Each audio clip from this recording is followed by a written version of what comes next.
And we are live. Live. Very, very cold out. 20 degrees. Cold. I'm cold. I don't get cold. It's cold. Anyway, box from Alien 3D. Hopefully he sent me some new stickers. I have a sticker on the sticker wall from Alien 3D, but I'm hoping he sent me a new one. But it is Friday. So I'm going to treat myself.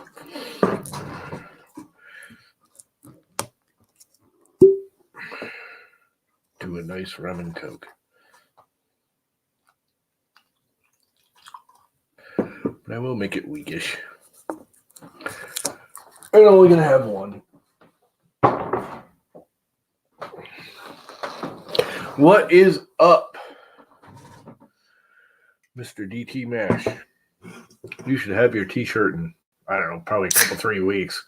They only print every other week, and then it takes a week to get to you. And I didn't realize they said anywhere in Europe. I didn't realize, yeah, they'll ship to Europe, but it's not cheap. But that's all right. I'm over it. Enjoy the shirt.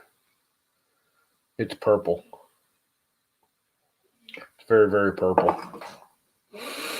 It's very, very purple. It's purplish purple. My mic is working, right? I kind of rewired some stuff today. Alien 3D box. I know what's in it.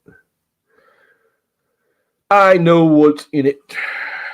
Cheers to it being Friday. It is Friday, right?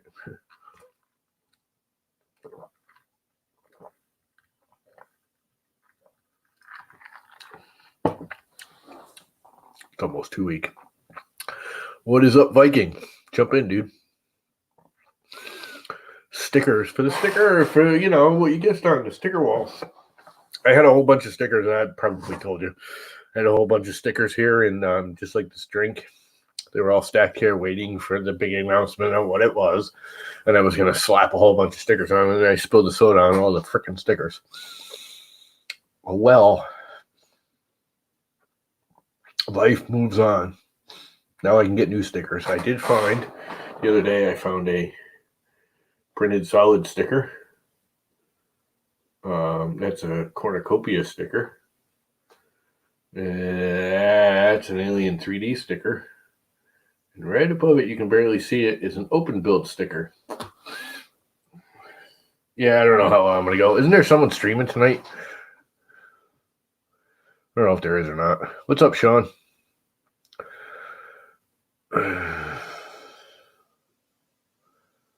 So, yeah. We have a box from Alien 3D, which again, I know what's in it. It's just parts, which I'm kind of glad because I have a feeling one of the parts I need to replace on that Chimera already, which is not the Chimera's fault. I think it's my fault. But I'm also going to check for the gears. I don't know if you guys saw, probably, I don't know how many of you guys got one of the things yet, but Dig 3D, the guy that did that really awesome Christmas tree that everyone's been printing for years. I don't know if he made it. It actually sounds like E3D's voice. What's his name from E3D? It sounds like his voice, but I think I Dig from 3D is English also. So anyways, it's a very well done how to test if you have one of the bad gears. What's up, Robert? If you have the bad broken gears. So I'm going to take it apart and check because that might be an issue. I might have snapped one of them gears, which is why it's been feeding weird. But once I get it going, it prints fine. But every once in a while, it doesn't all of a sudden. And this has only been in the last 2 days. Now, that could be because I've been playing with the fan ducts, and that kind of looks like air issues. And I put the new fan duct I glued together last night on there and then printed this one, and this one's fine. And this one's not. So this is the old fan duct. And this is the new one. Other than that, it printed fine. And I will be releasing this. This is a President's birthday one. It's Abraham Lincoln, and George Washington. Embedded into the vase. If you haven't noticed, I've been doing like February holiday vases for the last couple of days. I did a Groundhog Day vase. I think the Groundhog Day vase is the best one. And I did some more hearts. I did hearts last year too that are really quite popular. People were still downloading them and printing them all year long. But anyway, I think what I'm going to do is pull the Chimera first, the drivetrain, which to do that, I got to get the filament out of it. Crap. Well, maybe I'm not. Is it running? It is on. Can I connect to it? That's the other thing is freaking the duet board is just giving me grief. Sometimes it connects up, connected right up this time. Heater up. And 19 degrees Celsius, it says in my room. That's with the heat on. Let's get her up to 210. And then we'll retract some filament. What is up the edge of tech? Robbie Mac art? No, that's the llama art. That is llama 3D art, man. So let's let that heat up. Have a drink. Jump in here, Jim. Here. You need to be on my stream. Jump in here. Even if it's only for 10 minutes. What's up, One Raz? Who else came in?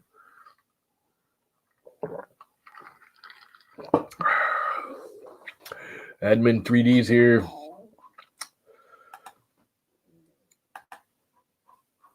I want to see what's going on in your new shelter there, Edutech. Your 3D printing shelter.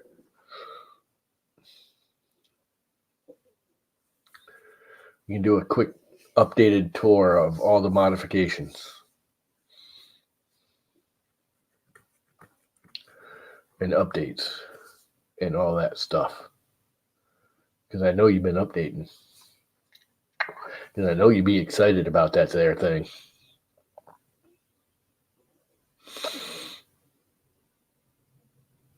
I don't know. I just came on and for some reason I'm thinking someone else is streaming tonight, so I just came on I was going to do a half an hour, but if no one else starts streaming, I'll stay on longer. It don't matter to me. I got nothing to do now but drink rum and Coke. So yeah, eat your dinner and come back with a beer or a drink, either one. And we'll have a drink together. How's that? Does that sound like a fair deal? Who cares if it's a mess? So I might as well open up this box while I'm waiting for that thing to heat up, or is it heated up already? I gotta say that's the one good thing about that is it does heat up rather fast. Oh, it's all heated up. Let's extrude 5. Extrude. And then retract 45. And then retract another 45. And that should pop at 3. And it did.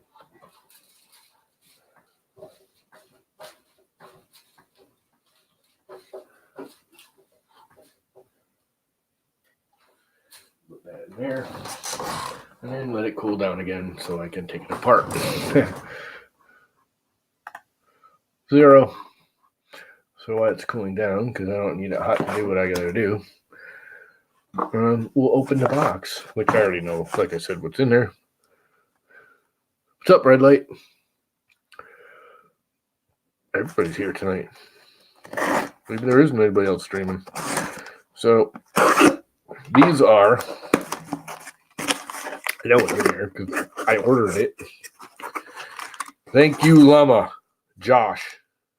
It says, thank you, Llama. And we have some goop. Now, I deliberately ordered the sample tubey thing because I've had 2 bottles now that have been awesome. The stuff's beautiful and everything, but it dries up on me because even though I was actually using it quite often, I only use little bits because I print small things to glue together. I don't do big, like massive swords like Kyle or Carl and those guys. I do small things. So every time I was opening it up, it was getting there and it just dried up on me twice. They actually sent me a free one because the first one dried up, and I was like, you know what? They're awesome, and I got my money's worth out of it. But I got the tube because hopefully it won't dry up on me, and that's really all I need. And freaking candy corn.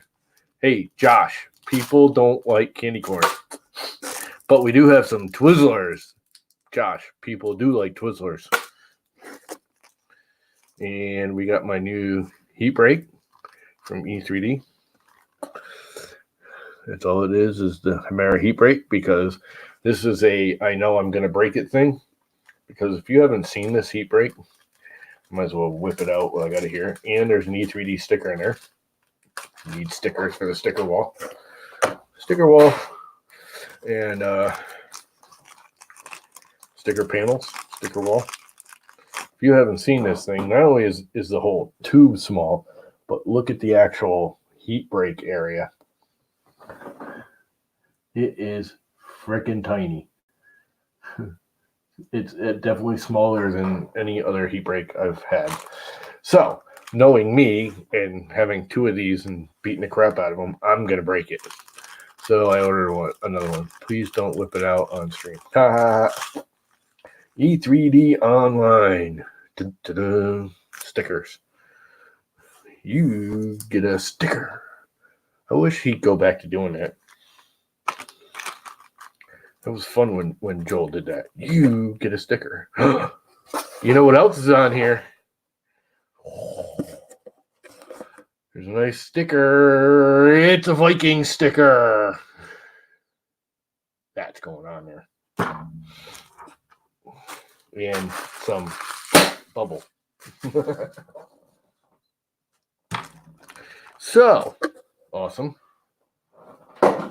Chep, your Ender 3 and upgrade the bed leveling. Chep just released a video, I guess. So this can just go in the box. I don't need it yet. And I have a special place right here for hot end stuff. This is my hot end box, which I deleted a lot of stuff out of. Sent a lot of it to Carl. He took all my leftover stuff I'm not using anymore.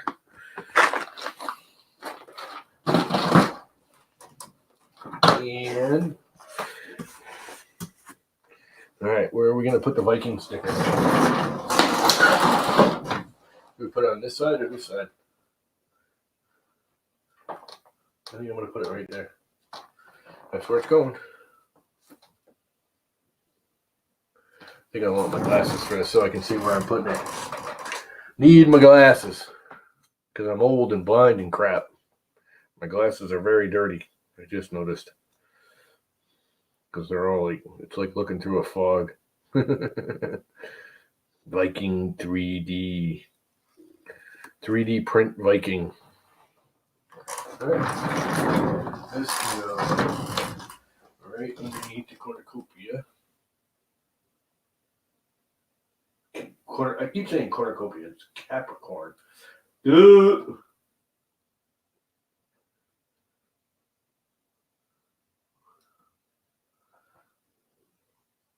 Trying to make it somewhat level. One of these days I'm actually going to mount this panel. And just sticking it in there. You know, I could have just taken it off. And of course I got it all crooked. Let's see if I can re-stick it. I believe I can because I haven't really pushed down on it yet. Let's get it all nice and straight and everything. Here we go.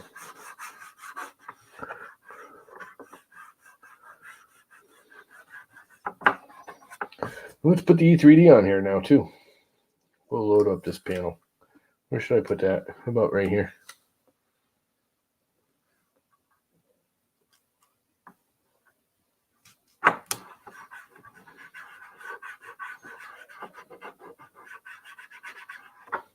And there's the sticker panel on its way to being stickerized. Oh, I see in the video that this corner is not down. There we go. We have stickers. Panel back.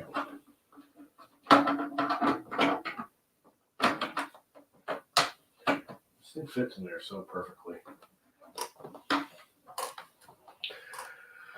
So there's that done and over with. My receipt that says, "Thank you, Llama." Josh is all right. No matter what everyone says about him.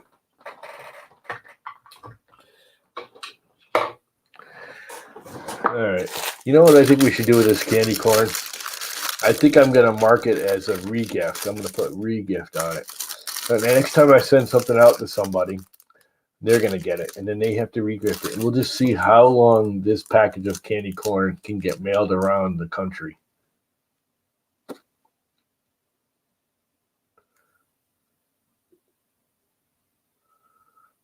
What do you guys think? Should we re-gift the candy corn? Just keep mailing it around. See how old we can get it. You know, I do eat candy corn once in a great while. But dude, that's some serious Halloween leftover. Pushing the Halloween leftovers there, Josh, buddy. This is the multi-flavored Twizzlers. I like these. Orange and black cherry. All right. Right now, rum and Coke is more important.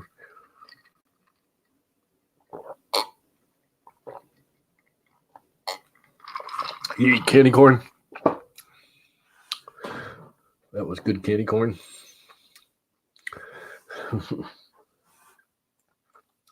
The good candy corn. It's not terrible. I've eaten candy corn. I eat it on occasion. Just not Twizzlers I like.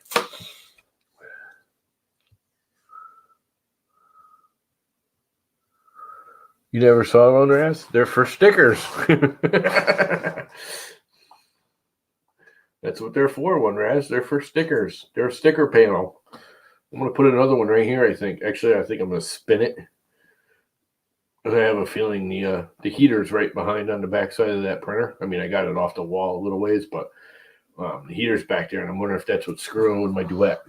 Not that the heat ever runs, because it really doesn't run in this room. Because the printers heat the room better than the heat does, and I only got the heat set at 62 degrees, and it's 67 in here, so it hasn't been on all day. My son stole and ate my Twizzlers.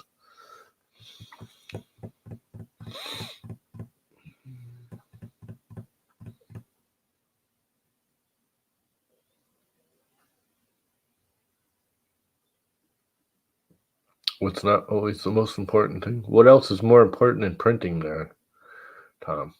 I don't know of anything more important. All right, that thing should have cooled down by now. Let's kill the power. Oh, my poor back.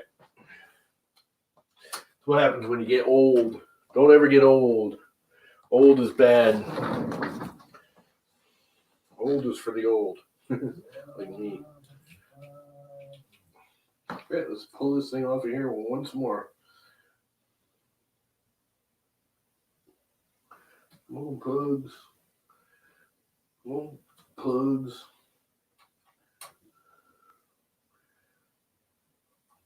There goes the fan.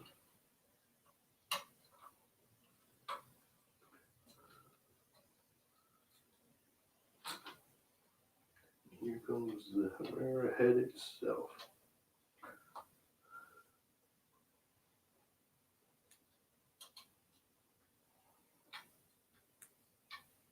Yeah, I've taken this thing apart too many times in the last 2 days. Alright, why can't I find the screw? I usually find it no problem. Right there somewhere. Geez, did I not put it back in even right? Alright, I know it's right there. Here it is.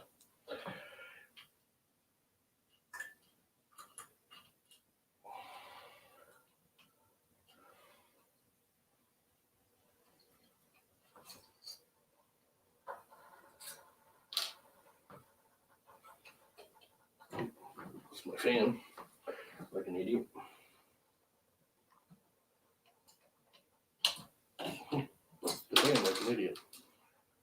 this one shooting across the middle of the screw. All right. So here's the actual extruder / hot end part. With some gold crap sticking out. And you have to pull this little gear off. Which doesn't really want to come out so easily. And they show it coming out way easier.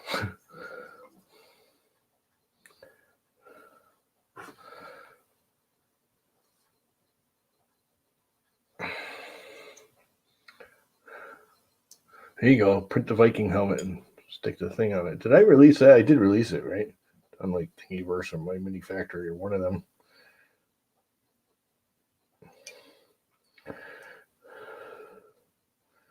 You know, I'm beginning to think this has got one of the bad gears. Because I noticed when I turn it every once in a while, the other gear will skip. Right there, it did it. So I'm wondering if I really do have one of the broken gears. Come on, it always gets like halfway out and then won't. Yeah, that's going to help it.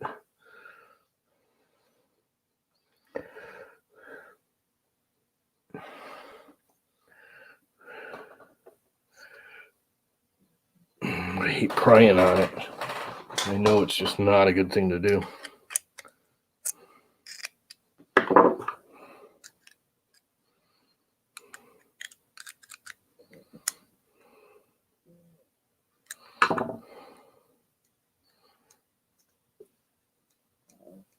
It does not want to come out.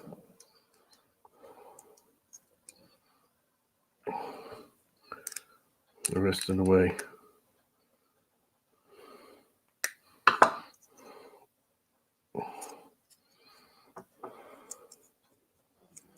Tension's off. Come on, it's been out twice now.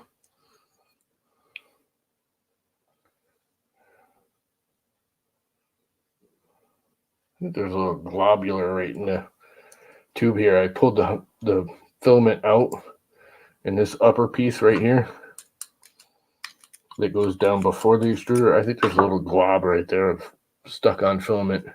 Use a hammer, yeah. Not so much fixing. I pulled some filament out and then put it back in and pulled it out while it was still hot. And it jammed. It actually jammed between the hot end and the PTFE tube, because the PTFE tube, I guess I didn't have settled all the way down in there. And I took it out, and I have a feeling it left a little globular of PLA behind. It stuck to the sidewall. And then also, they released how to check for the bad gears today. So I wanted to check, but you got to get the freaking thing out to do it, and it's just not coming out. I mean, it's like coming out like halfway and then stopping.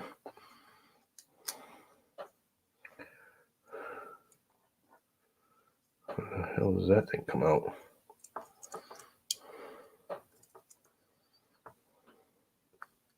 It's loose, it bobbles around.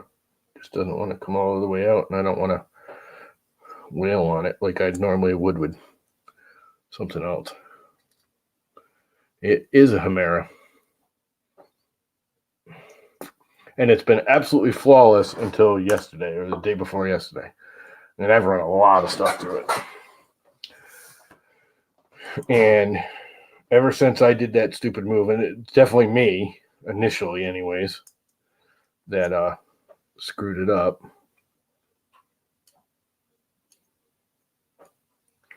You gotta make this so you can get it the hell out.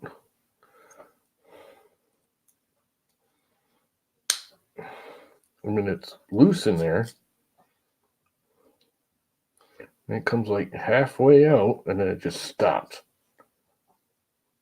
And I've had it out before. Last night. There it goes.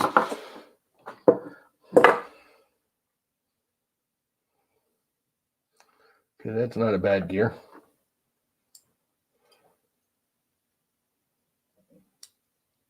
Aha! There was something jammed in there.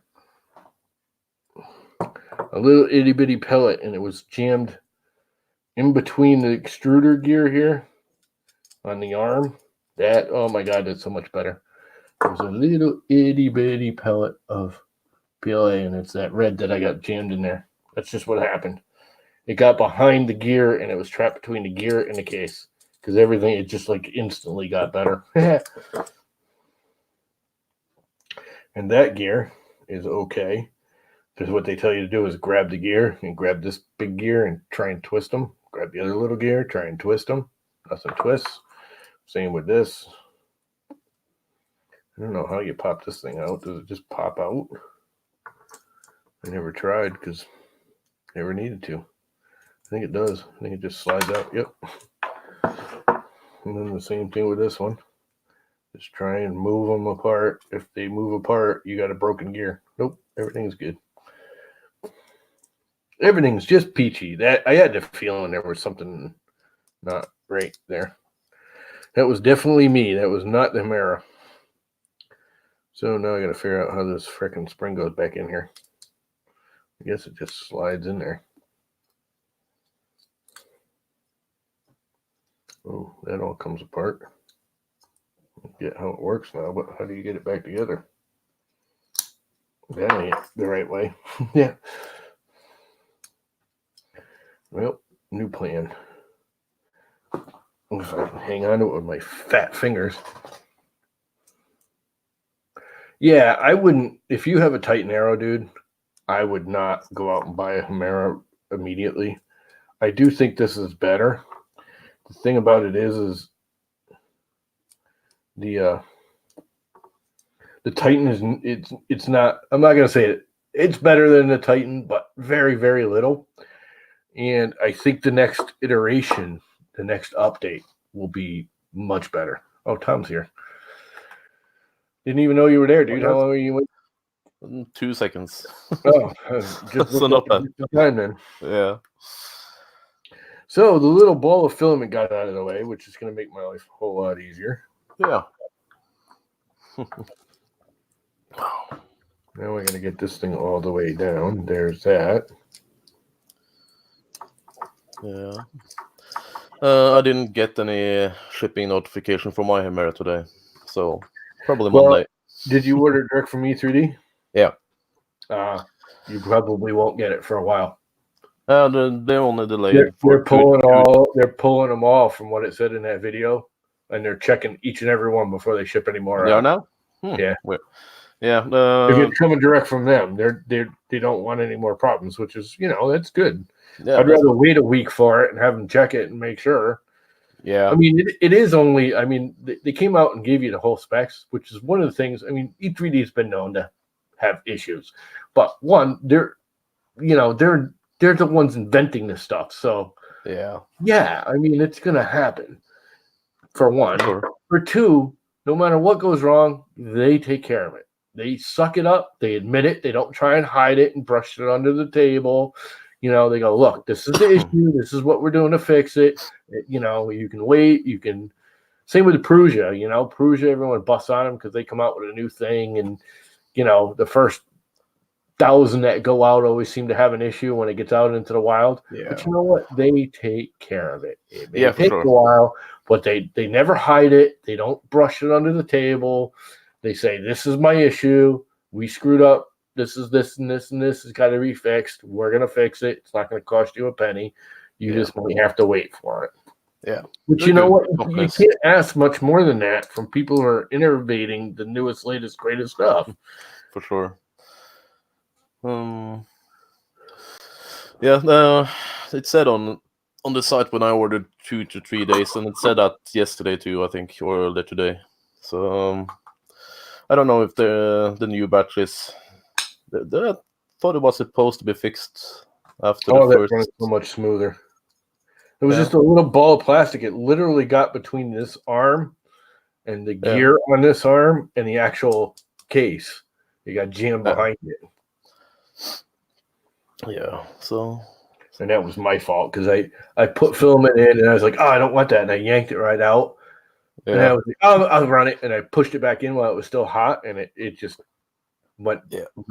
I think actually it was still soft and literally stuck to the gear. You know, Yeah, stuff like that happens. Yeah, I mean that's my fault. I should have known better. Yeah, that's nothing wrong with the hot end. That's just me being an idiot. Any of these hot ends would have done that. They're just easier to tear apart. yeah, true. This isn't that bad though. I mean, I'm getting used to it. But again, I think that was so hard to get out just because it was all jammed up. Yeah. The most important thing is that you figured it out. Yeah, I always figure it out. Sometimes it takes a hammer and a couple pairs of pliers, but I always figure it out. But yeah, I can see myself breaking one of these things rather easily. Don't use a sledgehammer. It don't take me a sledgehammer. Josh is probably the only person I know that can screw them up faster than I can. More because I'm just one of those. I mean, I took this thing apart 2 or 3 times when I first got it, just cuz. Yeah, for the fun just because I like taking crap apart. Yeah. I'm just one of them people that likes taking crap apart. Yeah. Figuring out how it works. Yeah, it's interesting. Just checking out chat, see if anything's new and something I need to reply to. Let's put it all back together. No. I'm missing a screw somewhere. Oh, am I missing a screw somewhere? Ouch. Yeah, it's not a big deal. They're pretty standard screws. Yeah. Hi, Rosa. But I want it, and I want it now. That just pitched out. Did I bring it over here with me? Nope. Check the floor. Or the heat bed. Here it is. That's why I always do it like over the middle of the build plate. Yeah. It just falls on the build plate. I usually put like a piece of paper towel on it so it can't roll away. Yeah. That's smart.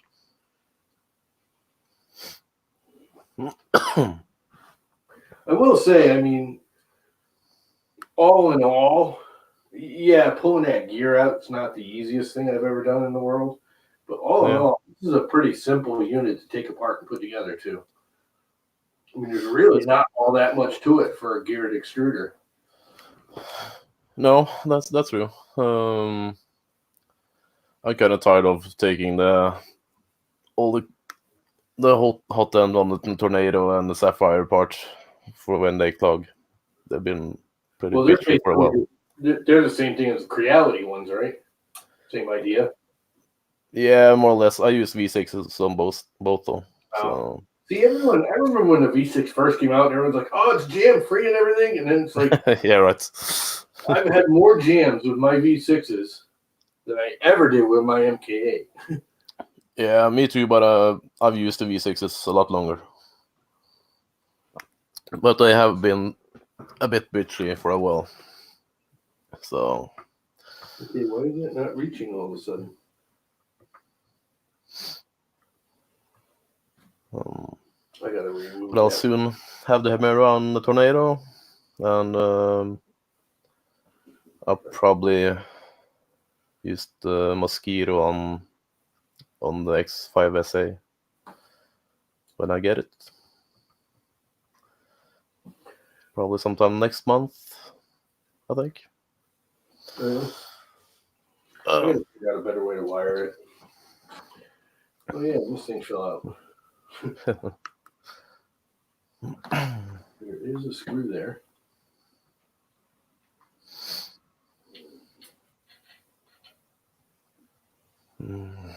I'll go this way, dumbass. Sometimes I'm just a dumbass. We all are sometimes. So I'm still trying to find a nice frame and cheap frame kit for the Hypercube. I want the Evolution, so I still haven't found one for the right price for the money I have available now. We'll see. I will build a hypercube eventually, at least. They will build a hypercube, he says. Yeah. Yeah, Greg, the boron looks awesome. But, probably a bit out of my, definitely out of my budget right now. And the next time I possibly could have enough money for that, would be summer, and then I'll probably buy the Tesseract from Josh.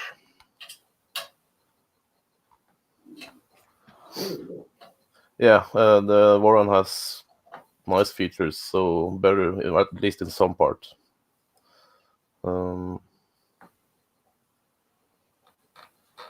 So I would like a Warren, but I also would like a hypercube. And I want a Tesseract, so I can't have all of them at once at least. My income isn't that much these days.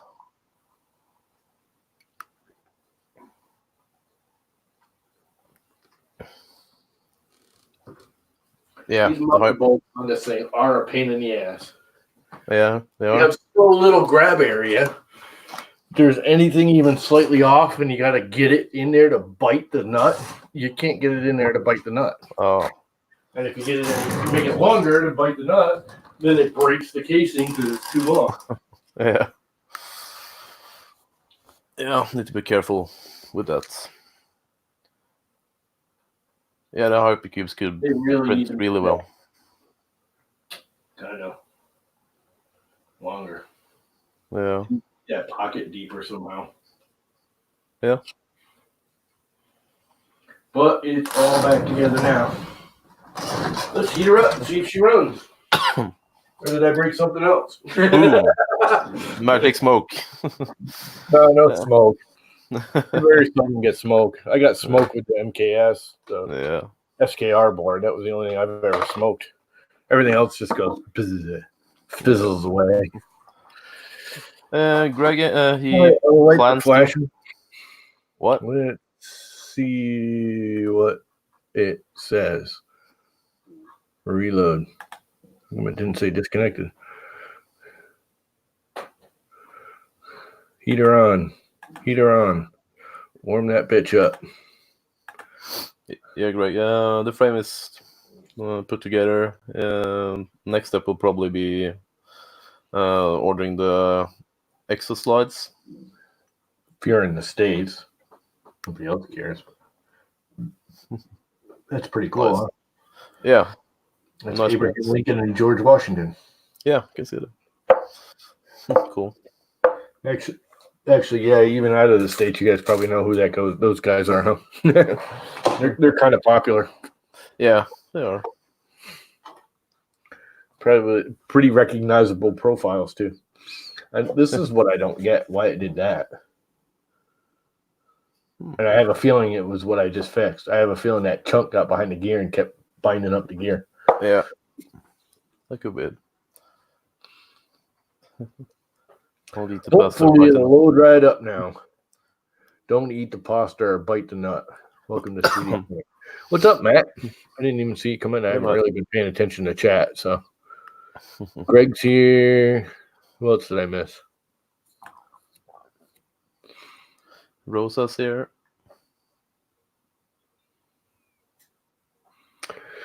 Yep. I gotta say, that issue was my own issue. That freaking, I know people have had problems with the mirrors, but I have not. I think I'm going to do one of these vases. Maybe right now. In TPU. Do it. Should I do it right now? Yeah. I don't even, here's the other thing. When I run TPU through that, I literally just use my PLA settings. I have changed nothing. Same retraction, I've actually got this set at 1.5 millimeter retraction, but that's because of that big ass nozzle, that 0.8 nozzle. If I had a 0.4 nozzle, like this one, it's like, even though it's not a Hemera, it's a direct drive. It's like 0.75 with my retraction. I get like perfect prints out of it. Yeah. Where's my flex?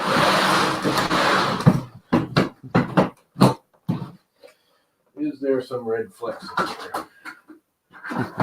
There is. I believe that's it right there. Cheers. Let me put this stuff is freaking. I love this filament. This is the CC3D. Everything I've gotten from them, I've only gotten 4 or 5 rolls now. 4 rolls. Yeah. All metallics, but they're so nice and they print so well. Yeah, I haven't tried anything from them. Perfect. And I've checked diameters and everything throughout the rolls, and they've been like spot on. Yeah.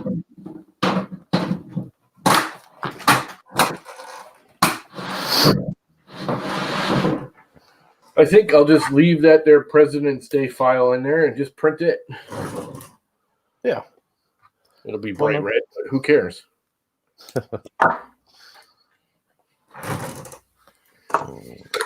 You have to put them in there.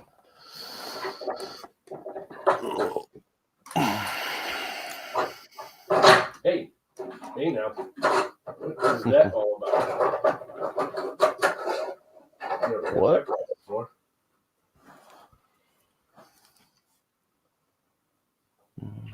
I think I'm gonna replace this Capricorn too. Oh yeah. Like right around here, I'm getting resistance in this. Like I gotta really push it, which doesn't matter because it's on the front side. It's not on the back side of it anymore, so it's not that big a deal. But the white stuff gives me less resistance. Yeah. Larger bore. I mean, it's bigger, so. Yeah. Oh yeah, that went right into the spot. Let's where's my little thingy, my bobby? I gotta heat up the build plate, and let's extrude 50. I never printed with nylon, Greg, so I have no advice for you there.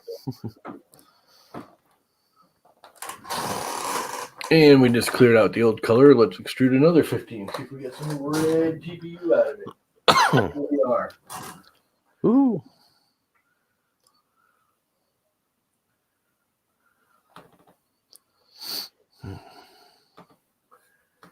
I'll tell you, this 0.8 nozzle is like, I think I said that last night. It's just like extruding filament again. Yeah. It's so fat. It is. I use a 0.8 on my Sapphire now. Files, Pres Day base, start file. I'll probably move that over to the Tornado when I get the Mero. You're gonna put the Mero on the Tornado? What a waste! Yeah. No. No, the Tornado is the best printer I have. I know. Sometimes, although you modified the crap out of it initially. I did. Custom power supply. I get why people like everyone gives Maker's Muse crap because he takes them and he gives you they're fair stock. He builds them and he gives you a review on it. Yeah. And everyone's like, well, you can do this and this and this and fix it. And he's like, no, you're not getting it. I'm buying this brand new. If I were someone that didn't know how to do this, and this, you shouldn't have to. Not everyone knows how to do that crap. That's true. I'll do the same when I review the Tronxy. I will review it as stock, but I will also talk about modifying it as I plan to do anyways. Yeah, and that's one thing I like about like Tech 2C, because he will tell you initially and say, this was all wrong. Yeah. If you're a beginner, I would not recommend this. But if you buy it at this price range, so what did he just buy? Oh, I think he got the same thing you do, the Sapphire. Oh, yeah. He said he didn't really like it at first, but after modifying it and doing, these 4 or 5 things to it, which when you get right down to it aren't big deals. They're like printed parts that you just upgrade some of the crap that's on it. Then it becomes a good printer. So for a beginner, no. For someone, if it's your first printer, no. Do not buy it. If it's your second or third printer, maybe. If it's your fourth or fifth printer, it's a good printer for the price. Yeah. You're getting a good base start to start with. Yeah. Many people says that Trunks, after they fixed all the problems that the first editions had, it's a decent printer stock as well. But I want it to be a great printer. Yeah. You think about it. As long as it's got a good control board, that's really the only thing that, again, you can replace that too. But that's really the whole thing. Control. If you have to do that. halfway decent control board, pretty much anything mechanical you can fix on them. They all pretty much use that Creality style hot end now, which works. Yeah. It's not the best one in the world, but it works. It works fine as long as you're doing PLA and maybe some PETG. Okay, you should be moving by now, bitch. Why aren't you moving? Yeah, Sean. Upgrading is at least half the fun for me. So. Well, exactly. That's the way I look at it too. Yeah, but that's part of the fun. But I can see why people rank on them if you have to modify it right off. Yeah, for sure. I wouldn't recommend newbies buying stuff if it doesn't work properly from the start. So. Well, since we're staying on here a while, must have another. It is Friday, It is. I was going to say I haven't drank all Saturday for me now. Like Tuesday, didn't I? Yeah. Come on, baby, start printing. Why aren't you printing? Everything was heated up already. Pikachu, yeah. The bed's still heating up. Yeah. And I got to say, for 12 volts, because I built that 12 volt, that bed heats up pretty fast. Yeah? Yeah. That's a Folger Tech bed. I got it for $20 because it had a scar on the side of it. It was normally like $35, and he's like, I'll sell it to you for $20 plus shipping. If it's got like a scratch on the side of it, that's all. It was like bent too. The aluminum was bent. I'm like, oh yeah, I freaking grind it to that. As long as it's not. I'm like, is it at a trace where I'm going to cut the trace off? He's like, no, it's just in the corner where the mount is. It's like, I don't give a crap. $20, hell yeah, for a 300 millimeter build plate. Especially back then when I built that, they weren't a dime a dozen like they are now.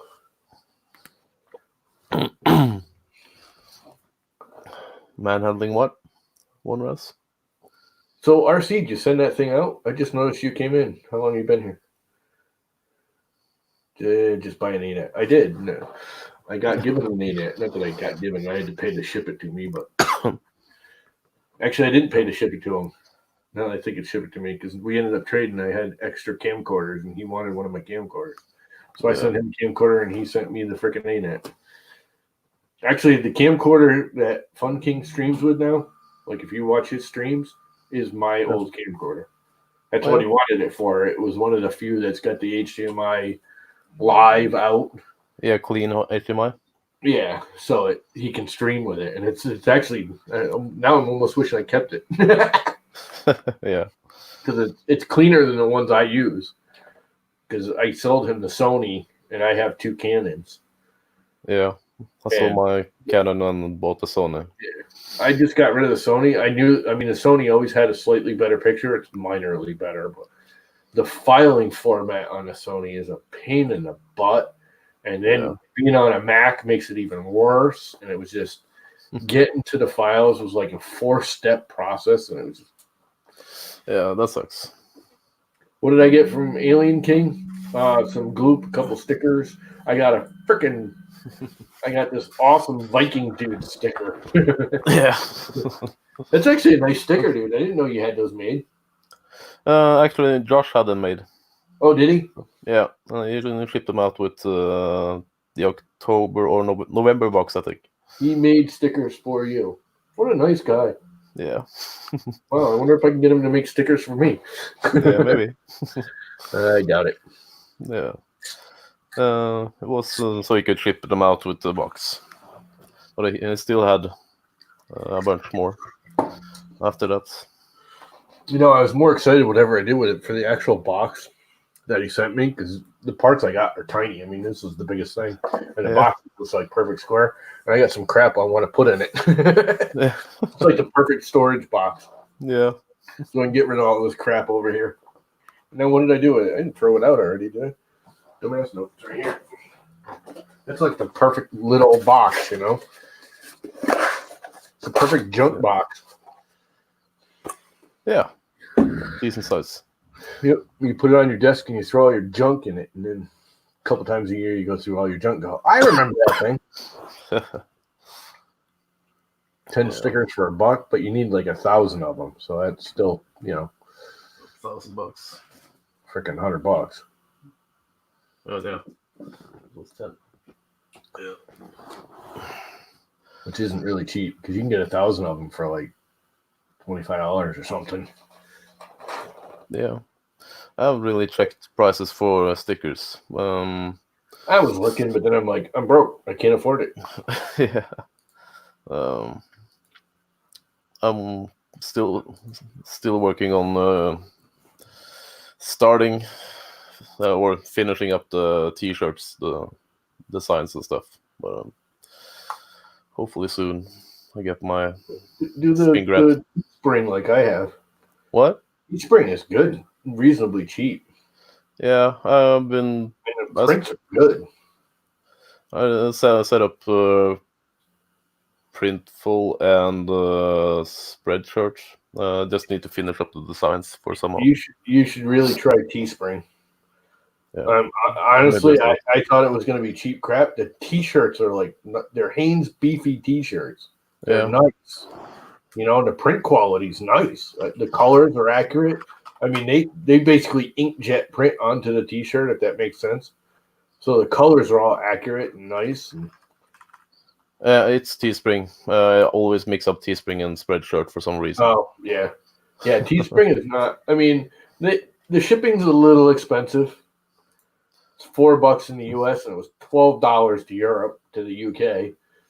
Yeah, I think Printful has both centers in the US and Europe. So yeah, see, I thought Teespring did too because they say shipping out of Europe, and then. But from what I understand, they bailed on because they were in the UK and then the whole Brexit thing. Yeah, so they kind of bailed, and I think they were planning on moving to Germany or something. But I don't know. Anyways, it just cost me $12 to send that one to DT Match that he won. Cost me more than a T-shirt did. Yeah, I got at least one T-shirt to send up. So I don't care. Let's see what I have on the store. I plan to do the designs I already have on the T-shirts are just my logo, as you see in the corner there. But I'm thinking about either have tribesmen or clansmen or something. Clansmen could have associations to negative stuff, though. So, Mr. Butcher, you gonna send me stickers? You were talking about sending me stickers. Were you gonna send me some for real? He's got a whole bunch that he's got doubles and triples of from Murph and Earth, I think, or Murph. Yeah. We were talking about it the other night. I really want more stickers. I'm going to fill up the sticker panel and print more sticker panels. I am going to turn that thing. I have a feeling part of my problem with the Duet is it's sitting over the heater. Oh, yeah. It seems like when the heat kicks on, that's when it starts giving me errors. I don't have a fan on it. It's just open air. So having the heat flow up by it is probably overheating the drivers. Because that thing's got, the 2130s or whatever they got on them stock. That's a first generation Duet, too. Yeah. Which I can't agree. I would. The Duets are so devalued so fast. Yeah. I can't get rid of that thing for $50. I was going to get rid of it and put an SKR on there. Yeah, I remember. I need money. And it costs me more to replace it. I might as well keep the Duet. True. I mean, I like the Duet. It's all right. I just rather. Yeah. I like the Pi interface better, believe it or not. Yeah, I enjoy Octopi. Yeah. I haven't tried out my Duet yet. I have it Had it for Duet is almost nice. a year, I think. I do like the way you can edit the firmware file Yeah. on the fly like that. That is super sweet. But I've had more issues with Wi-Fi with the Duet than I ever do with my Pies. It constantly disconnects. It constantly since day one. It's slow loading. Yeah. Way less reliable. It always has been. Yeah. I prefer wired anyways. Yeah. I have the Wi-Fi duet though. Believe it or not, did I do it on a live stream? I don't think I did.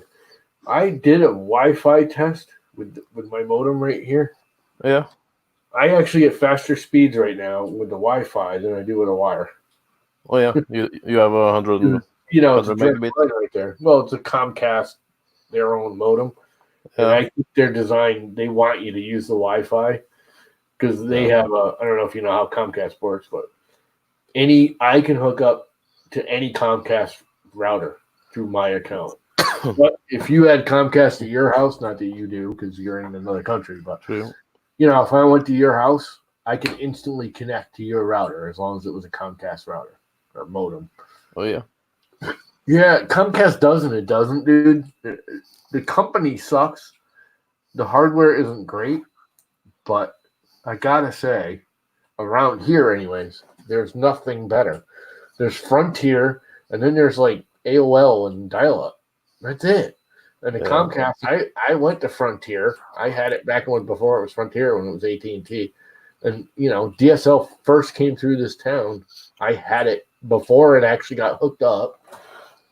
I hit up the guys on the road. They were literally running the boxes and running the wire. And I'm like, "What the hell are you guys doing?"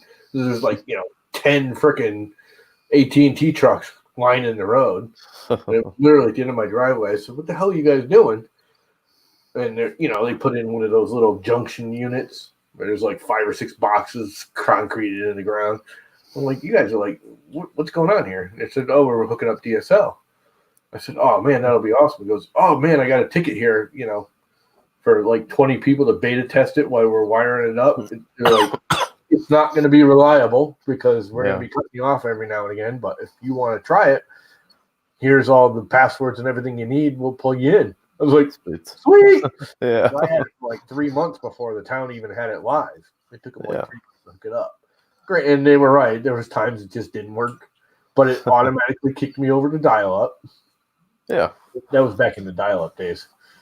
And it was faster than dial-up, but oh my god, the minute I got cable internet, that was heaven. Everything. It's just so much faster. Yeah. More reliable. It is more reliable. Yeah. It's nowhere near the speeds they claim. I love them when they do their ads. They're actually getting sued around here. The town's talking about suing Comcast. Comcast bought out I don't even remember who the hell was here before that now. Comcast bought out the local cable company. We had our own little mini cable company in town. Anyways, they made all these promises that they did not uphold. Yeah. So the town is actually talking about getting together and getting like a group suit against them. Yes, I remember. I remember doing 1200, dude. I remember, put it this way, I did internet through the original GE network. I don't know if you guys know about how GE did it, but they were the first ones around here anyways to have a public internet. And it was actually their service network. And they figured their service network was only running 10 hours a day while the GE stores were open. Yeah. So they rented out for $3 or $4 a month. You could sign into it after 8 o'clock at night and run it until 7 o'clock in the morning and use their network. And they're like, okay, we're putting in this big network for our stores and our servicemen and all that stuff. This is, 70s. And they're like, it was actually the GE was before CompuServe. And you could rent the GE network. Yeah. And you can only run it 8 o'clock at night. You couldn't get on it before 8. It wouldn't let you in. And you had to be off by 7 in the morning. And it was $3 or $4 a month. That's all it was. But they were That's like, cheap. we can at least profit off this network that we're not using that whole time frame. True. Yeah, I first had ISDN when I started with internet. Ran dual line. Was really expensive. I had What the hell was that? monthly I don't know what that was. bills. Like, right? Digital through the phone line, but not the ADSL. Yeah. Oh, the military had an internet before anybody did, really. The Yeah. internet started by the U.S. military. ARPANET. Yeah.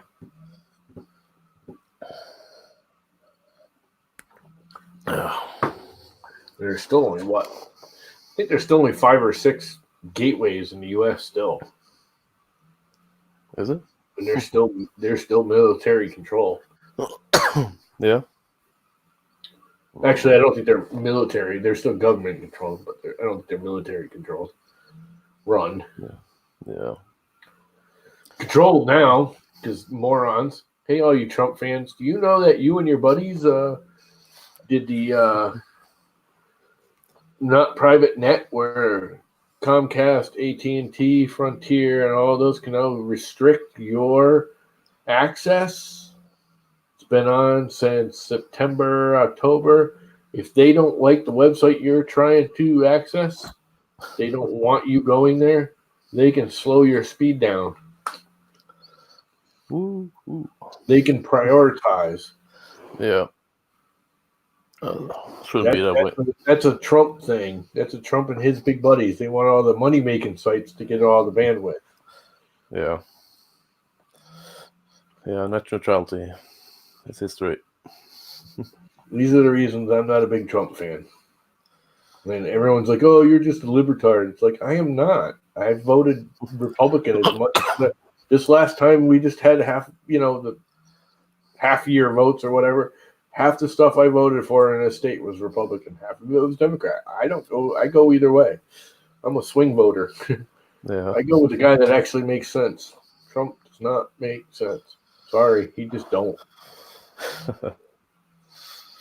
He's just lying, cheating thief. But anyway, we won't go there. I know there's a lot of people that like Trump, which is fine. Hey, Michael. How's it going? FCC sucks. Got nothing to do with the FCC. It had to do with Mitch McConnell and Donald Trump. Oh.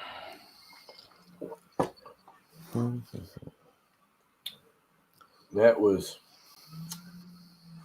not the departments, but the actual senators and representatives and the president himself. Yeah. It was one of the things he wanted. Yeah, lots of weird choices. They'll make money off the internet if they get, the bandwidth to their end. But anyway, so enough of the politics crap. I don't want to get into that. I made a really good President's Day vase, though. I will be releasing tomorrow, probably. I haven't uploaded the file yet. I wouldn't say he's better than the other. I think Clinton would have been a little bit better. There are things I agree that Trump did. I don't think anyone else in the world, and I will give him credit for this, could have ever even gotten us close with North Korea as we are now. For all their bickering and bitching, North Korea is more scared of him, not the United States. Kim Jong-un is more scared of Trump than he is the United States. And, he was there. I mean, that's the first step. He at least got there and talked to the guy. That hasn't been done since the freaking Korean War in the 70s. Yeah. 60s. Korean War, Vietnam War, Korean War. I can't remember. That was when I was little. Yeah, before my time. There are things. But anyways, 40, 50, 60 years. So he got us in the door there. I do think this trade war with China, I know a lot of people are anti, and I'm not. I am not for the way he's going about it. I think the idea he's trying to accomplish is correct. I think we've let China get too far ahead. Yeah.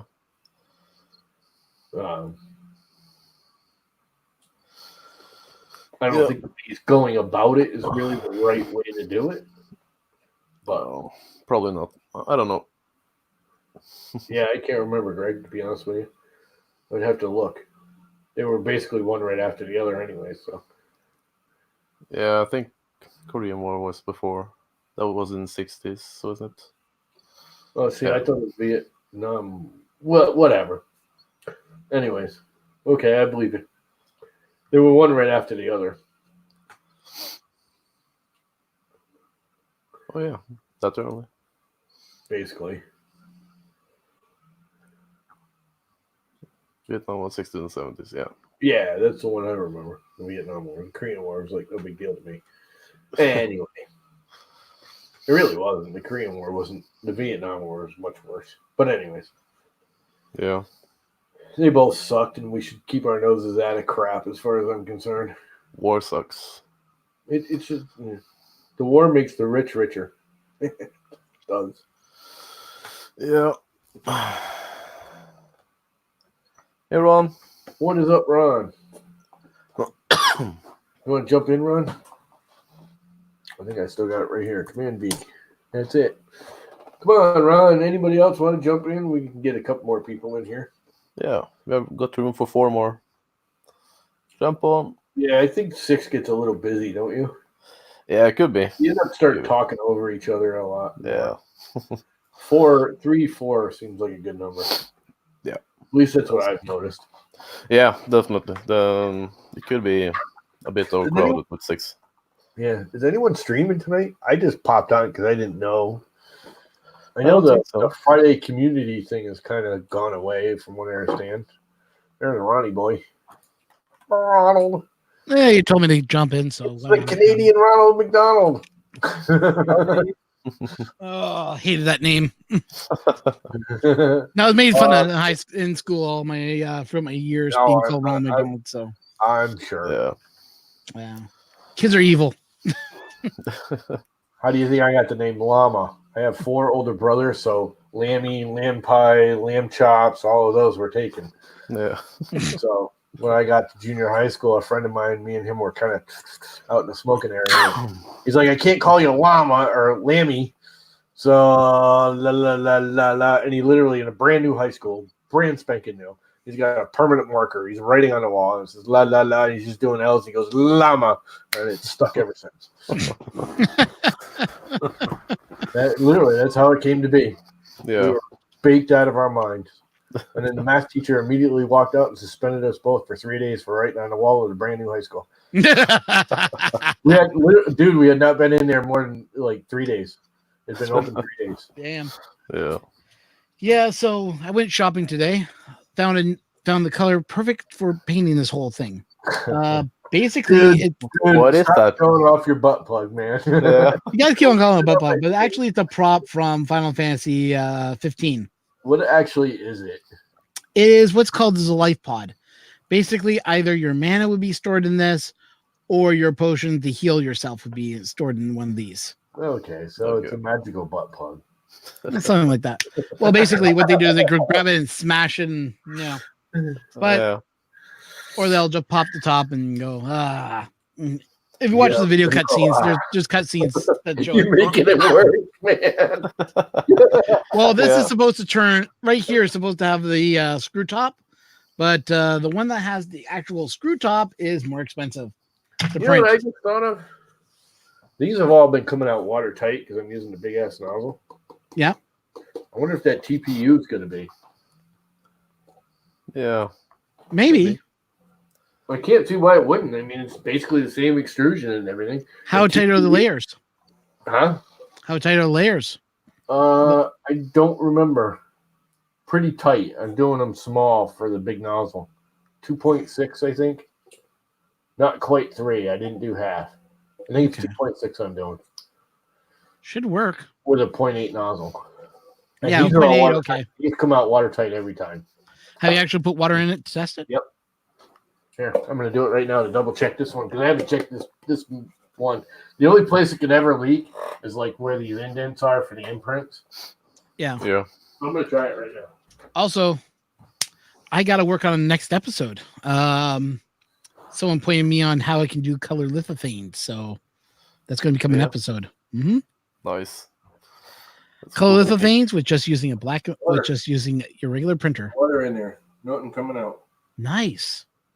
Sweet. That 0.8 nozzle is like the king. And look at the detail. I mean, you really don't. What was That's that? not 0.1 bad. layer height or 0.2?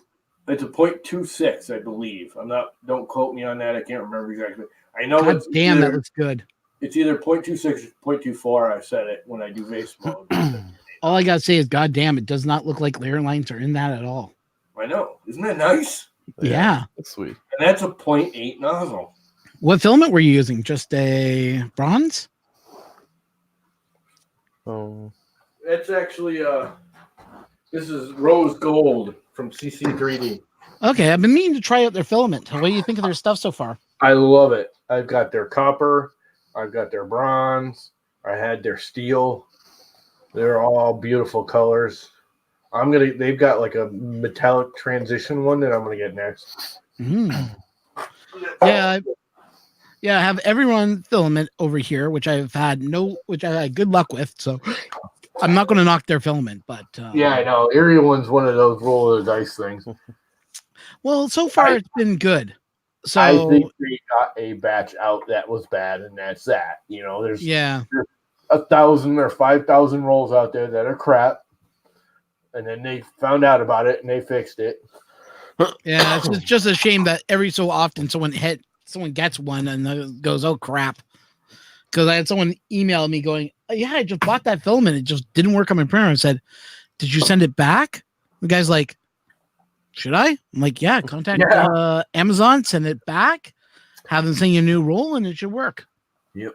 He's like, "Oh, right, I'll That's give one that a thing I shot." learned with those too is I used to get Hatchbox every once in a while. That I'd order when I first got this thing. That's all Hatchbox. If you look at this red, it's all not. I love a, Hatchbox red. God, the red is gorgeous. Their hatch red was awesome, but it's hard to find it now. But anyways, Really, I would Amazon. buy 8 or 10 rolls of Hatchbox all at once, and I got a batch that was bad of one color. I don't remember. I think it was a blue or yellow. I can't remember. Anyways, everyone's like, "Oh, send it back." I'm like, "Nope." They're like, "What do you mean?" It's because I'm gonna send it back and they're sending me a new one. It's gonna be from the same batch. I'm gonna wait right until the very end of that because they gave you 3 months to return it. I'm gonna wait until that 3 months is over or almost up, and then order it because that way the new batch is out. Yeah. And I'll get it rolls from the new batch. Otherwise, it'll be because everyone at that there was like a 3-month bracket that everyone was like, "Oh, Hatchbox is crap." I'm actually impressed with Hatchbox when I first started. When I got into 3D printing and I got a roll of red, I was like, "Holy shoot, this stuff just works." Yep, they saturate the pigment too. They like. Oh, I know they pour a lot of red. Triple the pigment of anybody else.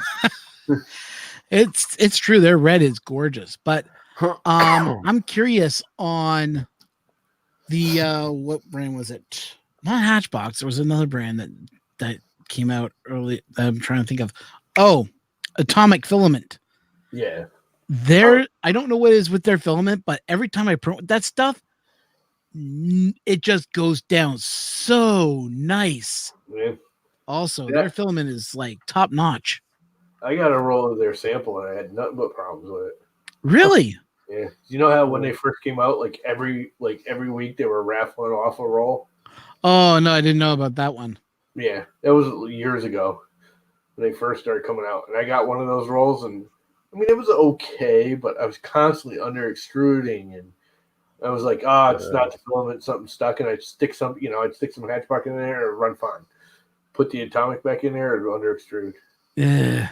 Yeah, probably that's when they were just starting out, as you were saying. Yeah, it was when they were still early. So what are you running? So what TPU are you running in your? Hatchbox TPU. Oh, it's Hatchbox. Okay. Yeah. I have some Ninja Flex sitting here, and I haven't used it yet. Just haven't found any use for it. I like doing that's the first one I've ever bought a full of TPU. I always buy the half rolls and the small ones because. Yeah, it's more expensive per length, but you're still spending, $10 for a little half roll or $15, and you can get 2 colors. And I use so little TPU, but that was so cheap. I got it for like $13. Whoa! Sale.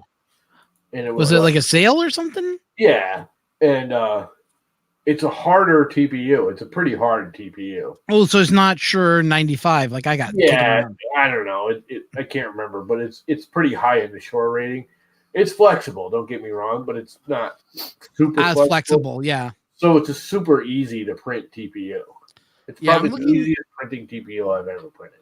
Someone said there's an Shure, I think 75, which is a lot easier on Bowden tube. I was like going, No, it ain't easy on a Bowden tube. Because 95 is just like a freaking slippery noodle. It's like a spring in there. Well, 75 is supposed to be a lot less than 95.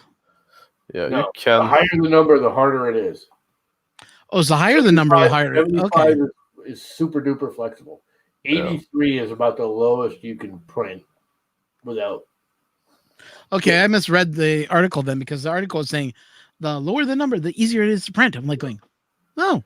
Well, there's two. There's a Shure hardness, and then there's another scale of hardness. Okay, maybe that would they're talking about the other scale then. But it's not. They don't call it Shure hardness. They call it something else. Okay. And they actually, you can convert from one to the other. Some crap, I don't know. But the Shure, if you just say basic Shure hardness, this is like 90 or 91. I have some 83 that I can run through this barely. And that's the only thing I've ever had problems running with that MK8. That's why I always loved my MK8, because the direct drive MK8s had the shortest path from the gear to the nozzle. It's only 10 millimeters. Yeah. Until the Hemera came out. Yeah. I'm actually thinking of getting a legit direct drive, but the ones I've been seeing are the ones from China, which look exactly like the Bontac. I don't know if they're any good or not. There's the Hermes, a shorter path than this now. Even the MK8, this actually has a shorter path because where it's gear driven, they've shifted the gears down lower to the nozzle, so it's even closer by like 3 millimeters than an MK8. Yeah. How are you liking the Hermes? This thing right here. How is the Hermes so far? What you've tested with it? Hemera. They don't call it Hermes anymore. Oh, Hemera. That's right. I love it. I had problems with it. These guys saw. I ripped it out at the beginning of the stream. There was a little. The other day, I pulled out some filament. I was like, I'm going to change the filament. So I pulled it out, heated it up, pulled it out. And I went, oh, crap, I really want to run this one thing in that color. This will be great. Jammed it back in there. So it's all hot. And I was like, no, you know what? I'm not going to print that. I haven't sliced it. I got the other one sliced. And I went to pull it out again. And I have a feeling I pulled it in and out. And a string got wrapped around the actual gear of the wet filament. Because I just pulled it apart. I've been having problems for the last 2 days since I did that. And I just asked these guys. I totally tore it apart. But I think I still have it here. Yep, right here. This little ball of filament was stuck behind the extruder gear. Oh, geez. Jammed up against the case. I took that out, and all the gearing just started spinning freely again. But you went, damn it. That was my fault, though. That's not. You can't, but it's still cursing up a storm or anything. That's just my fault. Yeah, but still, you want to curse the storm, though, right? Honestly, I asked these guys. I was very calm about it. I was like, the biggest thing is I got another one right here. If anything happens, I just got this one on. How much are they selling for? Do you remember? Huh? Do you know how much they're selling for from Alien? $120. $120 US. Okay. Yeah. Which is want to think about it. Actually, I think it's 120 in Canada right now too. I thought it was a little bit more than that. I think doesn't Filament CA actually carry it?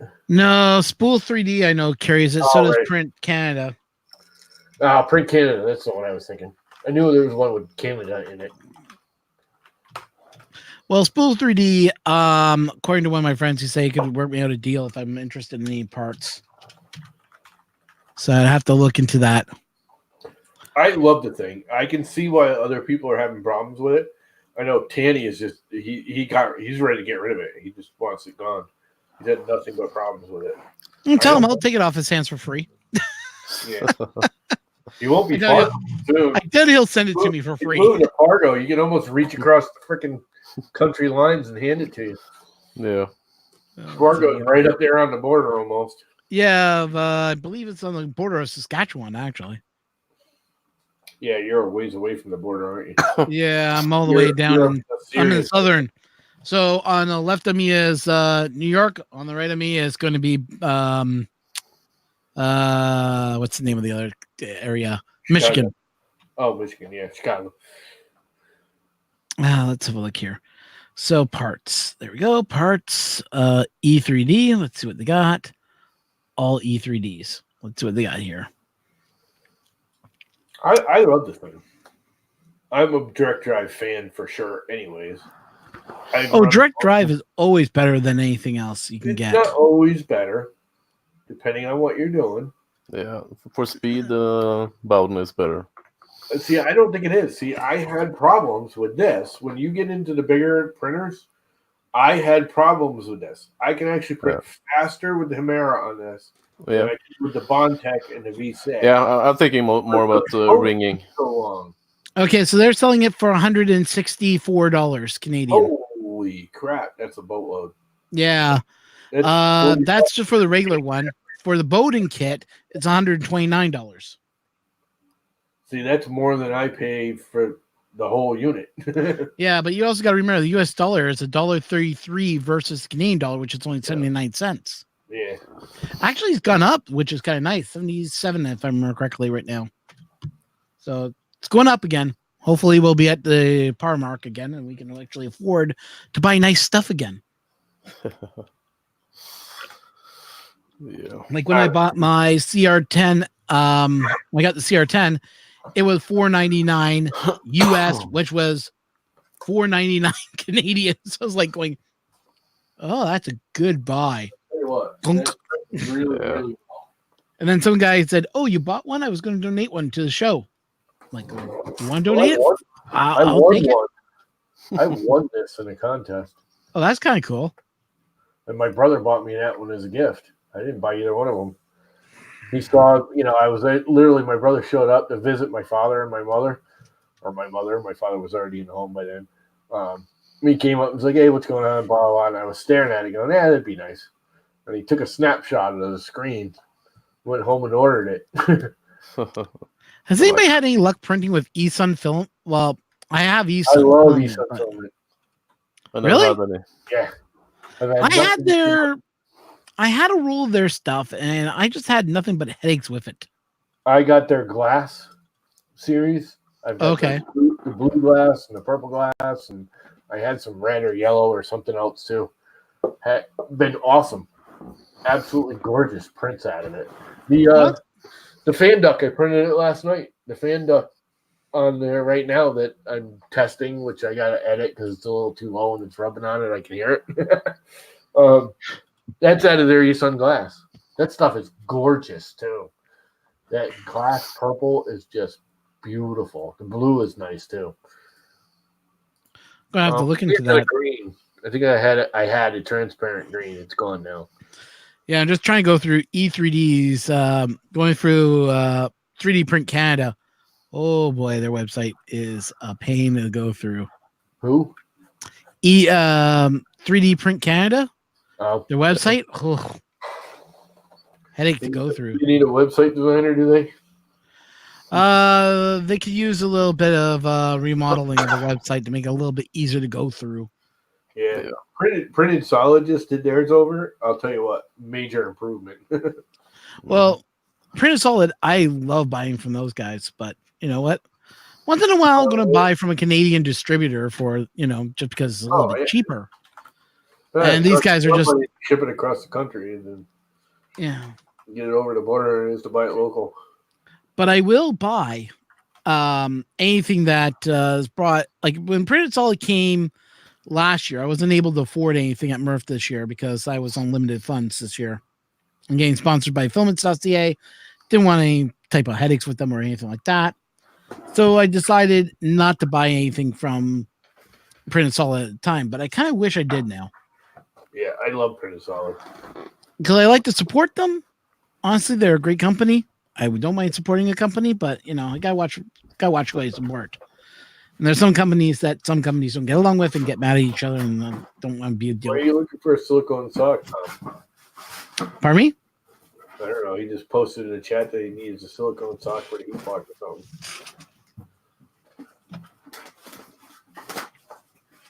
I'm not seeing the chat. Interesting. Let me go pull up the regular chat then. That's what I do. I don't even look at it on the StreamYards because it's always like 5 minutes behind. Usually it's pretty good on time. Let's see. Yes, I run every single hot end with a sock on it. If I literally have to make it myself, and I have made them. I've never done that yet. That is something I've been meaning to try out. Cool. It's not that hard either. That's what I've been told. So Really I'll try it one day.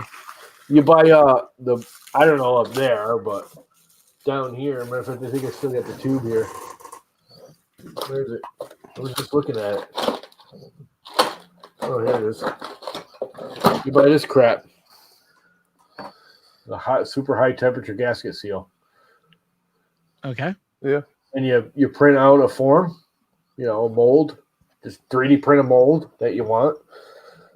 And squirt this crap in there. And actually, I added a little cornstarch to it to make it dry, but everyone's saying now, instead of doing that, put rubber gloves on. Get a bowl of water and knead it in water, because I don't know if you realize, but silicone cures in water. It doesn't dry, it cures. Yeah. It needs moisture to cure. That's what the cornstarch does, is absorb moisture for it to cure it.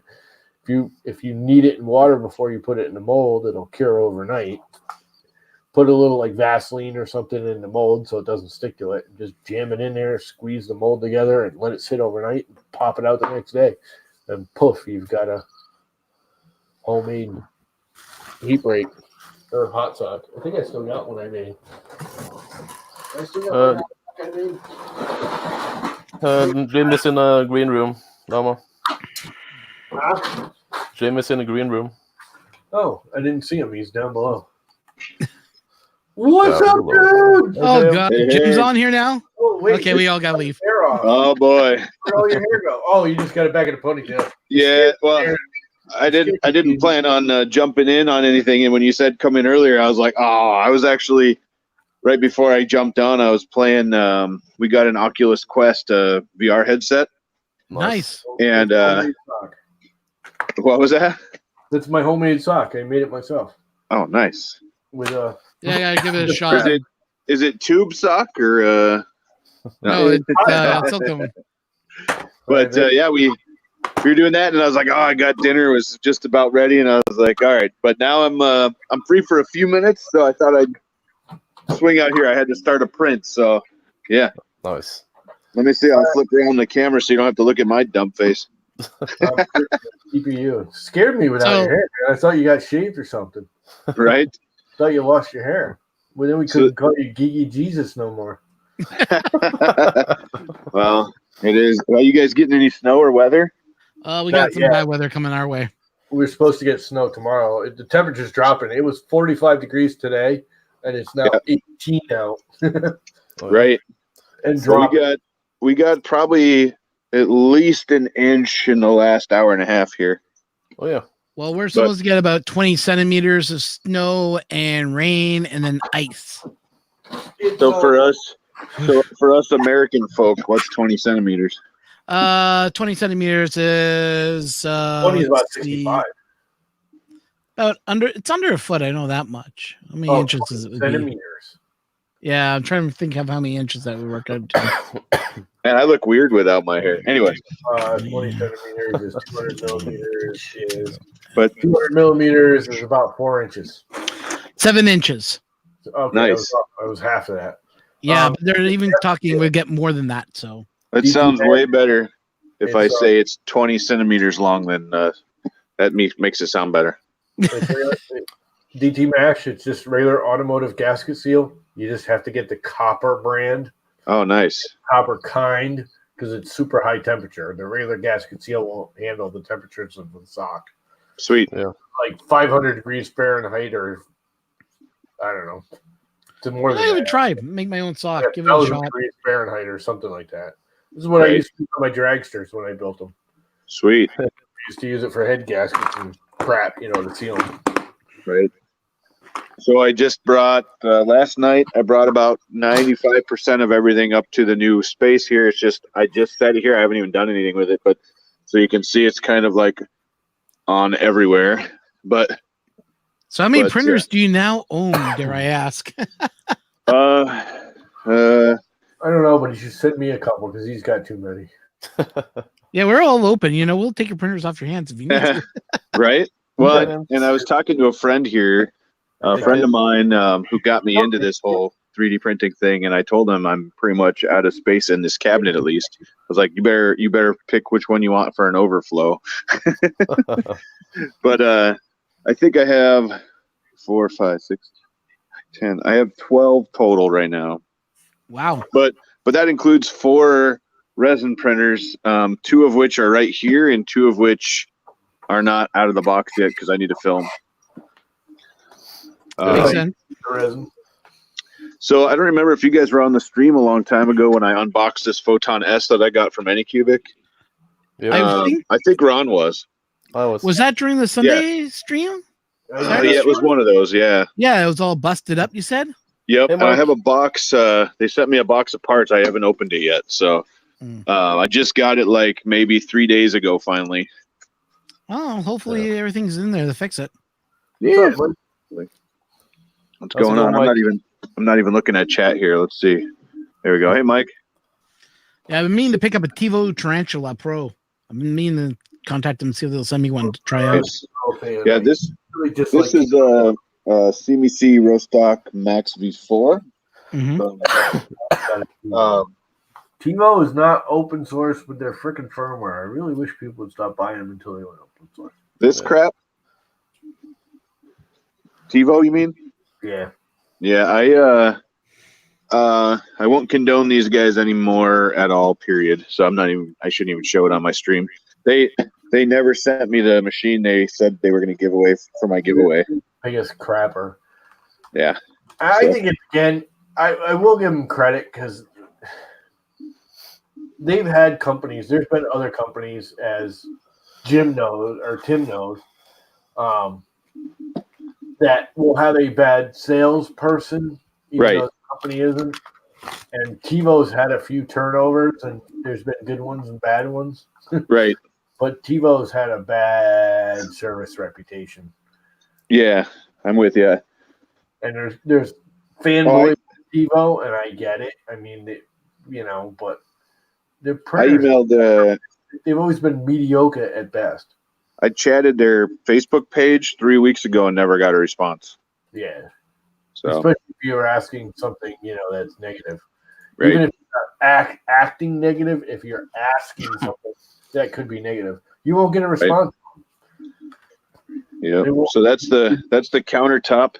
So the countertop here is 35 inches deep. So that's an Ender 5. That's an Ender 5 Plus. And I still room on the counter to work, which is nice. The Ender 5 Plus is almost as big as my Llama Core. Almost. That's huge, yeah. And then I haven't figured out what I'm going to do with this TV yet. And then I got a little nook here that I'm going to start piling parts and tools and stuff in. And then I got a labeler that I'm going to label everything. Yeah. And then I just got rack screws today. They came finally for my rack here, so I can start getting like the switches and all my fun stuff in there. But yeah, it's coming along. Let's see. Let's go look at chat here. Hey, Mike's in the house. Never with the machines. I find pegboards obnoxious. What'd you say? Everyone it's like Devin from Make Everything, and a lot of people love pegboards. I've dealt with pegboards in construction my whole life, and I'll tell you what, they're more of a pain in the butt than they're worth. I want to hang something on the wall. I'll make a bracket, screw it to the damn wall. I don't need a pegboard. Pegboards always break. I mean, I guess they're all right for 3D printing stuff. None of it's big and heavy. Right. Using big drills and saws and people try and put them on a pegboard and they rip right out and they fall apart. I hate pegboards. They've been obnoxious my whole life. Nice. Yeah, I don't think I'm going to do pegboard. Actually, what I think I'm going to do, that's actually a window. But what I think I want to do in this area here behind the main workbench. Put your car in. Yeah, there you go. I was thinking about a community print, something that like kind of takes up all the space here. I thought maybe a lithophane wall that's on acrylic, so we could light up the whole back of it. Yeah, but do your logo on it. You can't that would really be do cool. lithophane because it's not gonna. Everyone's got to do white, and it's gonna be hard to get it to match. But you could do your logo. That's true. That poster right there. Split it up. Talk to Mr. Buttram and get a hold of that app. 3D that. You know what I mean? Make it right 3-dimensional. Bump it in and out, and do a wall bracket like Joe did or something, and do it in your logo. Sounds good. So that's not a bad idea. Just do like the whole back right there. Yeah. Well, that'd be pretty cool. Just do that poster. Literally that size and everything would be perfect. And just break it up into, 100 pieces or whatever. 10 by 10 or 10 by 20 or whatever the length of the poster is. Right. Literally copy that poster and break it up. That would be really cool. And that would be pretty cool. Oh, there goes the heater. Thank God for the heater in here. Yeah. I'm not anxious to see my next bill. Here. Your mic's not picking it up, so it's got to be a pretty quiet one. Yeah, it's one of those Mr. Heater Big Macs like this. Yeah, yep. Those aren't bad. They're usually pretty loud fans, though. It hasn't kicked on full blowing yet. Right now, it's just heating up the burners. Yeah. But yeah, it's coming along. I have a failed. Well, I have started this print and then I jumped on with you guys and it's failing already big time. So I didn't think this was going to print well, but I was like, we're going to try it. What print was that? Until you guys see this TPU, it looks like PLC. It looks freaking gorgeous. Oh yeah. What's the odds that finishes? Not good. That's good. My answer is I would abort. Abort. Yeah, I'm pretty much about there. That's all. It's all just supports, but it did not lay down well. Oh, if they're all supports, I mean, if it's like a brim you're putting down first, that's one thing. No, that's all. This is all just the support underneath that area. Well, I've discovered if you stop it and you just slap a piece of blue tape over the whole top of it, like literally like you're building a blue tape build plate at that height, it'll take it off again. I might have to think about that. A friend of mine wanted a resonating chamber from Jurassic Park 3, like the thing that he blew through to call the Raptors. Yeah. Yeah. And I found one, but I didn't know if it was going to actually print or not. And it's not. There's no like flat bottoms anywhere on it. What do you use to slice? But I've been using Prusa actually. Prusa slicer. If you use Idea Maker, I'm pretty sure Prusa slicer and both Cura. I know Cura does now too. Right. Idea Maker has a really good first layer supports. Okay. It's down a solid layer. Oops. So interesting. Supports never break free of the build plate because it's literally solid. It puts down a perfectly flat, like a brim, basically for the first layer of supports or more. You can do as many as you want, and it will do it at a set scale too. You can say every 10 layers, do it again. Gotcha. So I was just looking together. I was just looking at it. Unless this thing prints some massive overhangs, I don't think this is going to. Let's see. There. Yeah, that doesn't look pretty. Yeah. It'll probably look pretty once the supports are all done and you peel that away. Well, the problem is the the supports are failing. Hey, Jordan. Turn up Nope. the heat. Right. I was just making sure I turned down my heat bed. I was on 60. Come in So here, Jordan. No, Mad but you Monkey's may in want the to turn up the house. nozzle a little bit more. Robert Valine, how you doing? Michael Castle, Anybody else want to jump in? There it is. Mad Monkey. You take Mike. a couple of people. Yep, Mike's in the house. I saw him. He said earlier. He said, "Fine, ignore me." That's pretty funny, I didn't see him in there. I didn't see you because I got the window so small. When right? you jumped in, it's down below. Like instead of going all the way across, it started a second stack in the green room. Sure. Down there. Jim. So, I don't know. Can you hear the? If I stand right here, can you guys hear the fan now? No. I can't. No. Yeah, screw you, Jar, Tom, and everything you stand for. Jim. Tom has a mosquito. Oh. Yay. Oh boy, now we Remember really this? have failure. I just heard a crazy noise and I looked over and Oh yeah. It failed. wait for it. Wait Screw for it. Yeah. Was it clipping? Oh, look at it rolling back and forth. Yeah. Yeah, no, I would bail on that. You just wasted 12 minutes. That's amazing. Dude, if you're going to do that, if you know you got to do that much support, that's the one and only time I actually put a raft down. Yeah, I might have That to prevents all that crap from happening. just Yeah. erase that crap and put a raft down. If it's like a 75% or more, like floating. Nice. You could also do a brim. Brim might do the trick too. Hey, Jordan.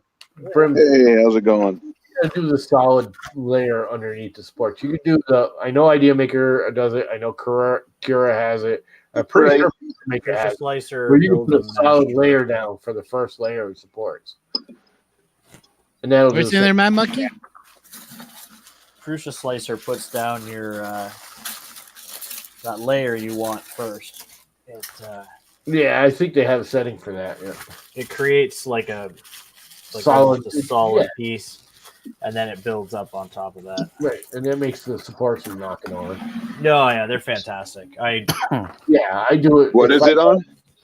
Crucia slicer. What's the setting? Do you know? It's just the way it does it by default for supports. Hmm.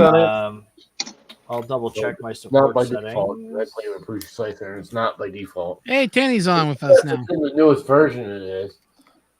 I haven't played with the newest version in a while. Hey, 3D Right. Maker Kid, how's it going, man? Yeah, I have basic contact point, pattern spacing, angle, nothing See you later. about adding an extra part underneath. I think they've changed Josh. that now, so it does it by default. Oh, I got pictures to show you guys. You guys are gonna freak out what Creality's now doing. Uh-oh. What's Oh that? yeah. The candy corn, man. Anybody that buys my friend just recently bought a brand new Ender 3 Pro. And the new case that they're using has a crack at the very top open to mains power. You can stick your finger in there and get a nice little electric shock now. So stick your finger in You want there. to jump in, Alien? Jump in, man. You can jump in for a few. Yeah, jump in there. I'm gonna get going. I gotta get this thing resliced and get it going. I gotta get back in the house. We're just working on stuff. But Yeah, But, don't let the boss catch you out here. oh, she knows I'm already out here. She's getting stuff ready. Tomorrow night we have a Yule Ball. If you're a Harry Potter fan, Yeah. so it's like it is. Oh, nice, That's the gapping hole now they put in it. What's that? nice. What's that for? That's the power supply for the Ender 3 Pro. And what's the point of that big ass gap where why have the cover if you have that big ass gap where you can stick your That's finger the- in there and turn But it that touches that you can't stick your finger in that, Ron. Was once you've assembled it, that's touching Oh, the I got 40 you. That rail. slides down and locks to the bottom. I got you. He's That's Oh, does it touching- lock to the bottom? Okay. Yeah. Because my friend said he just put it all together and he's locked it down and he says it has a big gap in there now. No, that should be covered by the rail. The reason why it looks the same is all it is now they're using the thin meanwhile power supplies versus the fat ones. Like mine's a fat Yeah. one. Oh, Right. okay. So Let's the bracket see. just comes straight down, but it has the same hole underneath. Here, Yeah. let They're me saying that let me whole way see. you put it together, it wouldn't go in. What's up, Danny? So You in here. here's a good example. Yeah, it's the new power supply they're using. This right? is the Meanwell, and I printed this because I didn't get the Pro originally, so I upgraded Okay. this. But it should be sitting on the rail like that. Yeah, like you may have okay. you may have a little bit of space, but not Yeah. anything you're gonna stick your finger up in. Let me ask you Right. guys: how many of you guys, when you buy these things, do you ground them out in the frame? Do you Nah. ground out your printers? Haven't done it yet. No. Haven't done that at all. I ground out all of my frames. Not too Nice. worried about it. I've I've worked dealt with much construction higher for voltage too long. than I've 24. seen crap happen when it's not ground. I didn't see there was a need to ground the frame, personally. You Yeah. should always ground the frame. You've I got used to that deal deep end with, that can short out 600 onto volt. it, and you got the hot end that can short out onto it. Mm. Then you got the actual power supply. If it feeds back, it's a metal frame. It's not grounded. Well, since you guys are I mean, all they all on it, come with a 2-prong, and the first thing I do is get rid of that, and I, take an old 3-prong and snip it off and run that. Every one of my printers has a 3-prong power supply. Right. well, speaking of power, then, how many of you guys are running spring steel on your printers? Yep. Every one of That's what this is. them. Well, I got Every one Wham of them. Bam plates. Okay, well, Wham Bam and TH3D, it's all the same, really. Yeah, it is. Is it worthwhile going to spring steel? Oh, Yeah. 1.5 billion yes. Dude, From Yeah. here? I agree. It's worlds you can do apart it because yourself. you take a print that's full of supports or whatever the case may be, and you grab it and you go pop, pop, Yep. pop, pop, and it's holding it in your hand. You don't have to gouge on it with a scraper. You don't have to hit it with a mallet or heat it up first. Hairspray, glue stick, bullshit. Just print. Yep. Right. Got it on this one. I will never go back to glass or having it direct on the bed. God, I hated having it direct on the bed. I've got one that's just my Anycubic is bare Anycubic Gorilla, whatever they call it, right? With the Right. little rose silicate covering. Yep. Yeah. Everything sticks to it really well, but then I gotta give it a beat every now and then to get it off. Yeah. It's not the Whereas tickle the flex Josh. plate, I just pull It's it the off and I go very- boop, boop, boop, boop, and it's Right. done. Okay, because I'm actually looking at buying one. That's what I was asking. Oh, I got a big one. And I haven't pulled the trigger yet. This is just going to go on the Ender. I don't care about the CR10. CR10, till I get that thing working and I get all its bugs sorted out with the stupid nozzle, then I'll be happy. But I want to get the CR10 working again. But do whatever print surface works Yeah. best for you and your budget and your liking. Some people like the build tack style or build tack itself. Some people like PEX, and some people like the, all kinds. But I got $50 here from Amazon that a friend gave me, so it's like I hate the- build the tack if spring it's steel not on itself. spring steel. You got to get Right, a there good you go. magnet. TH3D has a decent magnet. I will say Wham Bam's magnet I think is a little more ballsy. It's got a little more power behind it. It locks a finger off. Yeah, when I go to snap the spring steel down on the Wham Bam magnet, I get my damn finger out of the way, because if you get your finger in the way, it'll pinch you. The Wham Bam magnet definitely has a little more power. Now, Tim does have a newer magnet that's supposedly stronger that I haven't seen. In all reality, Tim's magnet is more than powerful enough. I have both. They're both awesome, but I would definitely go with either one. You're not wasting your money with the Wham Bam. You're not shorting yourself out with Tim's.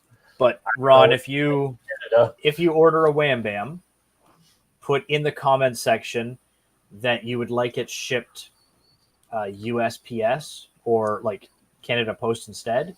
Yep. Because what'll happen is, as it sits, it will show up DHL, and you'll get an extra $25 charge at the door. Yeah, I'm not a big That's fan what of happened to DHL me. guys. Yeah. But when I got the big one, I said low and slow, just let it go. And there was no extra charges. Canada Post just dropped it at the door and away they go. How much is it from Wham Bam? were they charging you for your plate? That That's a bad question. Too much. you got you got a deal. Yeah, it's under Because I $100. can't give you an exact number. You know what I mean? I can tell you it's quite a bit more than TH3D. Oh, Tinny's here. That I do know. Yeah, But- they are more. They are more than TH3D. Hey, Tony.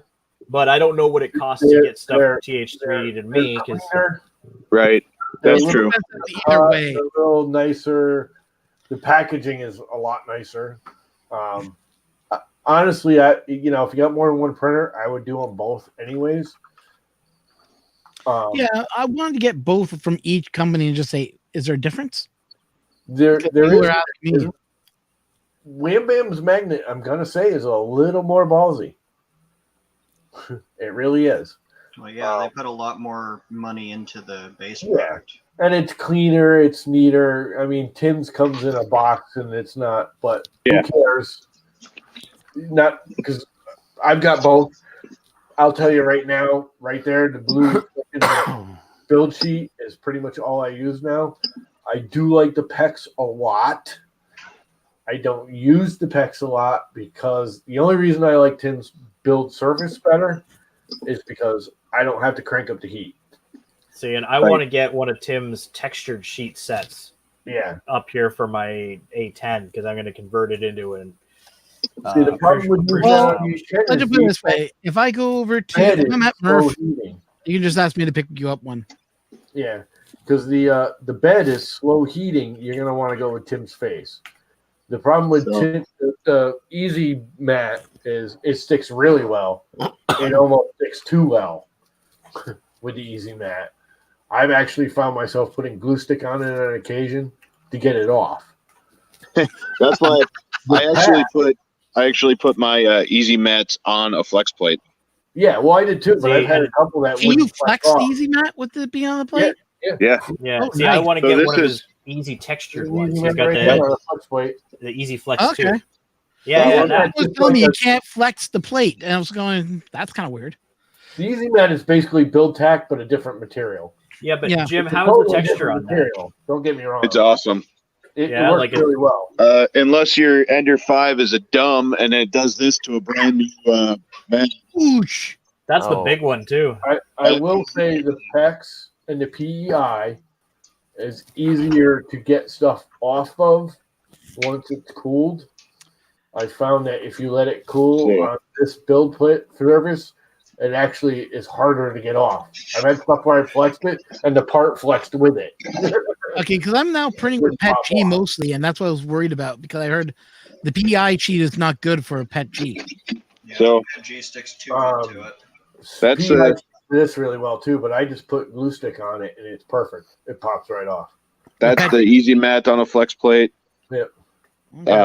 This is the new flex. Let's see if I can get it out. That's for the CR10 V2. I haven't done anything with that yet. I'm going to do Oh, some that's the videos one on I it. want. That's that one. That's Yeah, no, well, the benefit of being able to go down there last weekend and having a few with the guys, as most of They you guys weren't know. they weren't paying attention when you grabbed stuff. my problem with Oh, they knew. over the Easy Mat, the Easy Mat, I can run at a lower temperature. Why That is burn true. higher bed temp for the PEIs and the PEX? Yep. Now, I will say the PEI or the PEX, once it's cooled down, I don't even have to flex the bed. You just go over and grab it. And that includes, I always put like a skirt on. I have a hard time sometimes getting a skirt off of the Easy Mat. The PEI, once it's cooled off, you just like brush your finger over it. It comes right off. Everything releases from the PEI once it cools down. I will Right. give it that. But you got to burn it at 70, 80 degrees, even with PLA. Where that, I run at 40 or 50 degrees. I run my Ender at 60. 60 on the bed. I use a digital thermometer that I've trusted for thousands of dollars of HVAC For the Easy equipment. Mat, No, for the PEX. yeah, for the PEX. The, See, I found this I big found one? real free at 60. So you don't Because- run at 70 when you're doing PET G? Oh no, like I'll get it up to 70 or 80 when I do PET G, but PLA I can run it at 60 just like I did before. Yeah. The big Yeah, one, pretty because great. it's sitting on glass, I added 5 degrees. And digitally, that got me within a half degree in the center all the time. Yeah, top surface. So Sometimes computers don't register what's actually happening at the application of the right. I'm with you. I have not swapped this one over. I love the easy mat, like Llama said. Sometimes you just need a chisel to get stuff off. Yep. But it's awesome. But And you do but need at the to same stand it time, every 4 or 5 I run months. I run everything at 60 as well. Me too. Yeah, I'm running it right now at 50, and I have no problems. I've run it not at all. I just find it's better with a little bit of heat on it. Oh yeah. My room stays warmer. So tell me right now. tell me what you see wrong with this picture. So the Ender 5 Plus comes with a really sweet feature. It's called Llama, you want something on? I'll turn it on. Let's see. Oh, I don't have it plugged in. It comes with a really sweet feature called Power Save. Power Save shuts the bed off after like the first 3 layers or something like that. Yeah, and then your parts pops off. Yeah, because the stock bed on the Ender 3 Plus is a giant glass plate. So this is the new, mat I just put on here. But I actually have right here, there's the smooth one for the same printer. That's the one I did in the video. That's right. Right? Yeah. So what's funny is that, like, I couldn't figure out. I came to my printer and I'm like, it's glass. Why is the bed off? I'm like, holy crap. So luckily I turned it back on and it lets you keep it on. But it was really scary. Because if I would have let it go, I was doing a pretty big print. If I would have let it go, it would have just freaking popped off the bed. True. Yeah, I think Llama wants to pop one off now. What is going on here? That's TPU.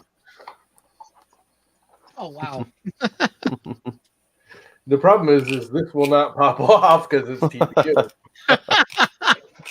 And I'm not sure I'll get it off. Oh no. We rip the bottom off. Yeah, Ron, if you end up going with the PEX system from Wham Bam or even any of the PEIs or anything, just never take it off when it's hot. Right. Yeah, always let it cool down. You can pull the mat right off if you need it off quicker, just slide the bed off the magnet and let it cool down without all that extra mass heating it. Yeah. But never flex it while it's hot because you will tear chunks right out of it. Yeah, that's what they're saying with Doesn't PET matter who makes it, where it comes from. Is that just PET G, or would you say really just PLA. PLA? Mostly just PET G because of the adhesion properties and the style of material that it is. Yeah, Yeah. PET G sticks to everything really well except for just bare glass. It does not stick to TPU bare does glass not like coming off of this. Uh-oh. I can get it off. Nice. Didn't like it. Oh, that's the reason. What a dummy. So that's the first part of my new base. So I couldn't figure out. I just started that print after I resliced it. Couldn't figure out what the heck is going on here. I just realized I sliced it with my base Ender 3 profile, not with my Easy ABL Ender 3 profile. I never probed. Ooh. Ouch. So there are some issues. Well, when you don't get probed, how do you know? How do you know if you did? That's the question. I don't know. Josh is pretty effective. He is very effective. That sounds like personal experience, man. Didn't you open Josh's box earlier? Not When I saw that earlier, I thought that was the. I thought you got the alien UFO box. So that's why I said, is that Robbie Max art? And it was just a regular old UPS. Yeah. Oh, where I scribbled over the addresses? Yeah. Right. Well, there's one little error with the TPU right here. See it right there in the corner. And I did exactly the same thing on the other side. So there's not that much pitch there, but everything else is like gorgeous. It printed beautifully otherwise. That's all TPU. Sorry, Tanny, I have no problems printing TPU with my Hemera. Yeah, it didn't work for me. I already sold it, so I'll give I it. will say this is Hatchbox TPU, and it's hard. It's a harder TPU than most. Is it like 60D or what? I don't know. I think this is 90 Sure, Oh, geez. 89 or 90. It's one of the harder TPUs. Yeah, I was gonna say it's flexible PLA. Borderline, yeah. It's still rubbery. It's still pretty flexible. I can roll it right up, but again, don't forget I did this in spiral mode too. Yeah. I mean, that's just one layer thick. So, Tanny, are you completely without Chimeras now? Well, I still technically have one in my possession, but it does not belong to me. So, sort of.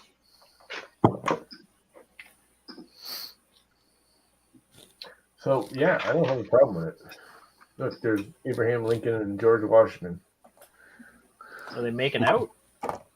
Kind of looks like it. Their nose Yeah. to nose. Earlier, when I popped by to see what was going on before I joined up, it looked like a romantic couple vase. So, Yeah, when I first saw it too, I was like, oh, okay. The president. What did anybody Groundhog one too? Have you guys seen the Groundhog one? It's freaking awesome. did anybody get in on the new Slice Engineering Copperhead? No. no, I wasn't interested in spending that kind of money for a V6. I've got a friend-ish that is offering to send me one, but I'm not sure. I don't see the advantage of that over like a regular old V6. Yeah. I don't know. I jumped on it because I wanted to see them get to their goal, but it was only $100 for a full. I think it was $99 for the full setup. So That's just the hot end though. That's not. No, it did. Yeah, that didn't include the heatsink. yeah, I think the one I got included everything. I should go look. No, No. there was a big problem with it because was it the $50 one? Everyone thought that came with the heatsink, and Yeah, I don't know. I think it's a great idea. It's a good option to have as a drop-in replacement. I saw it at Earth. Yeah, let's hope I so, just ain't got Josh. the money for that. That's all. Yeah.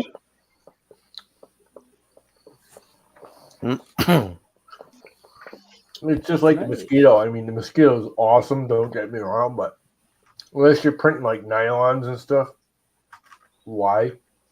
Yeah. Yeah, aluminum is just fine for a heatsink for just regular materials that Yeah, it was the 99 one that had the full chunk on top.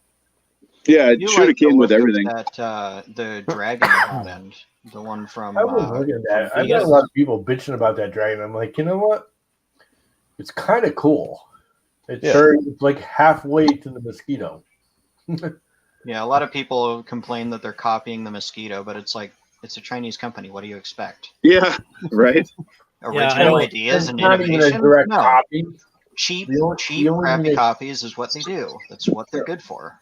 Right. And it's Or not a verbatim conversely, it's all copy. made at the same place, and they just keep Their heat swapping sink names. design is completely different. So Well, I I mean, added it looks different, but it's functionally the same. right. I added 2 layers of raft on this try. We'll see what happens. Yeah, Josh, I want to try Nova too. Yeah, that thing's awesome. Okay, so I found one guy selling just regular everyday spring sheet with a 3D mat for $23.55 on Amazon. You still need a magnet though. Yeah, I don't know if it comes with a magnet or not. It doesn't say. Not for $23 it don't. Magnet costs But- more than the spring still does. You never Right. know. It may be one of those rubber magnets. Yeah, you don't want. Yeah. I mean, in all reality, you can use if you have one of those Creality ones that they came with the 2 magnets. You could use that. In theory, it's not going to hold it very tight. Yeah, that's what. Let's see. I think this. Let me see here. My Ender 5 here came with that crappy Creality base.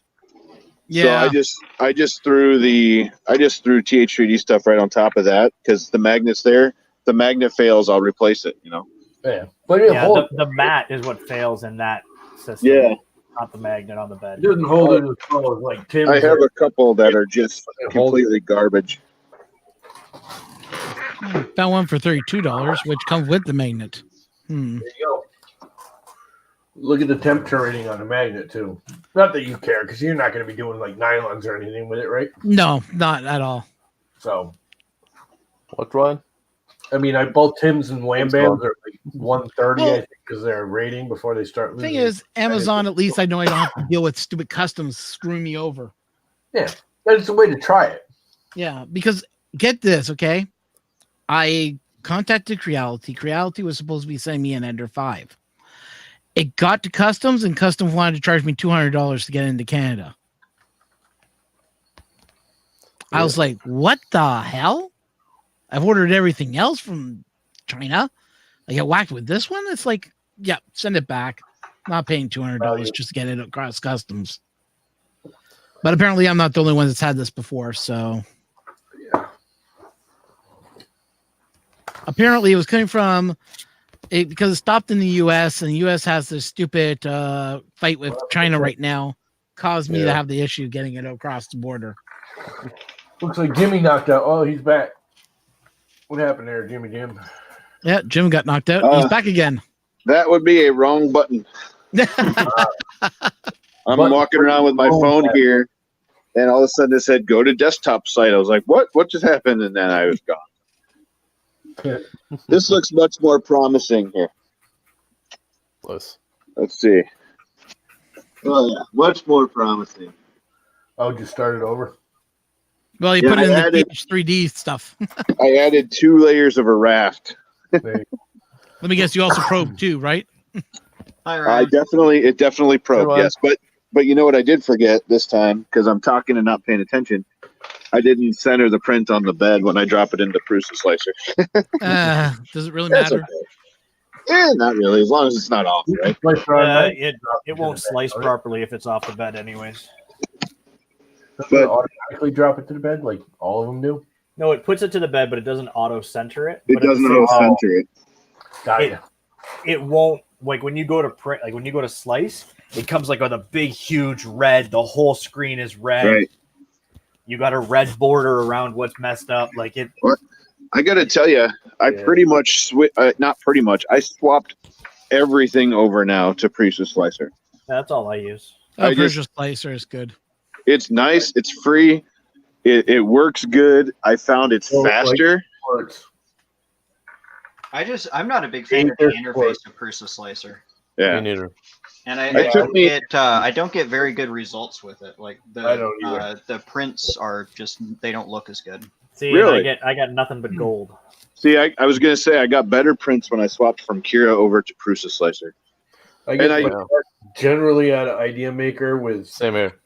The only thing I still use Kira for is spiral mode. Idea Maker does not do a good spiral mode. I don't know why. It just makes. I get the good results. Here's my question with Prusa Slicer, because I'm not sure if I understand how to do this, because I go back to Kira all the time for this.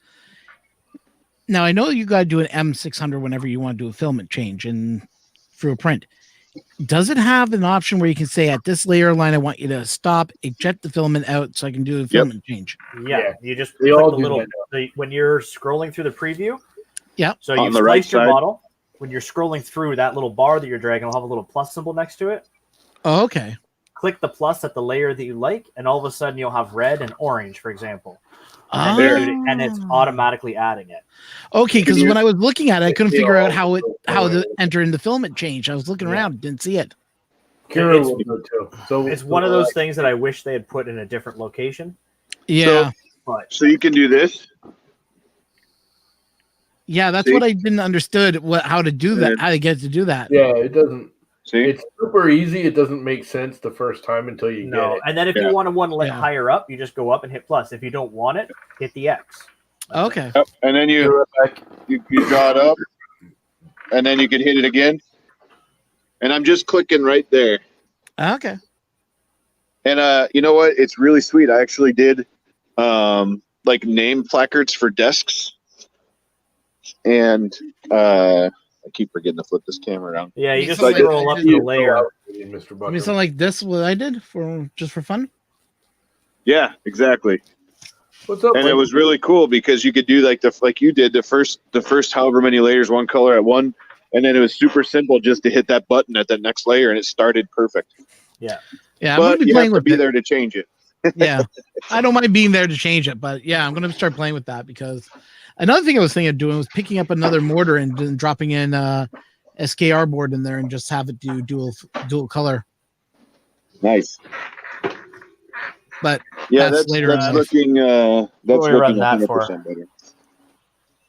Oh, you done it already? I'm saying this print is looking much better. Yeah, Let's see no, if it- I know Monkey was pointing out something, so I was just asking. The palette. Oh yeah, you're using the palette though. Palette. How's your palette been working for you? Pretty good. I haven't used it in a few weeks. Okay, 'cause I know Alien was having a hell of a time with his. I remember playing Alien has a hell of a time with anything. Yeah. we hold Josh's hand and I help him get through it. Yeah, no, I mean, he's not kidding when he says if you want to freaking torture test a piece of 3D printing equipment, send it to him. Because he's about the only one I know that'll screw it up worse than me. Hi, my name is Tanny. Well, yeah, there you go. So Hi, here's Danny. one. So what do you think?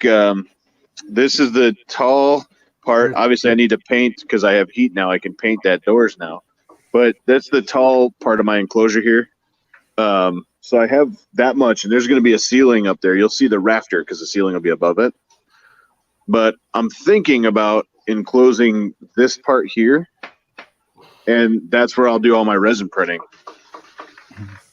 So, Tanny, while I Not got a bad you here, idea. Yeah, you've Did got you a get big the enough job? space there though, and it's leaky enough that you that you 3D really fuel- don't have to worry about the resin that much.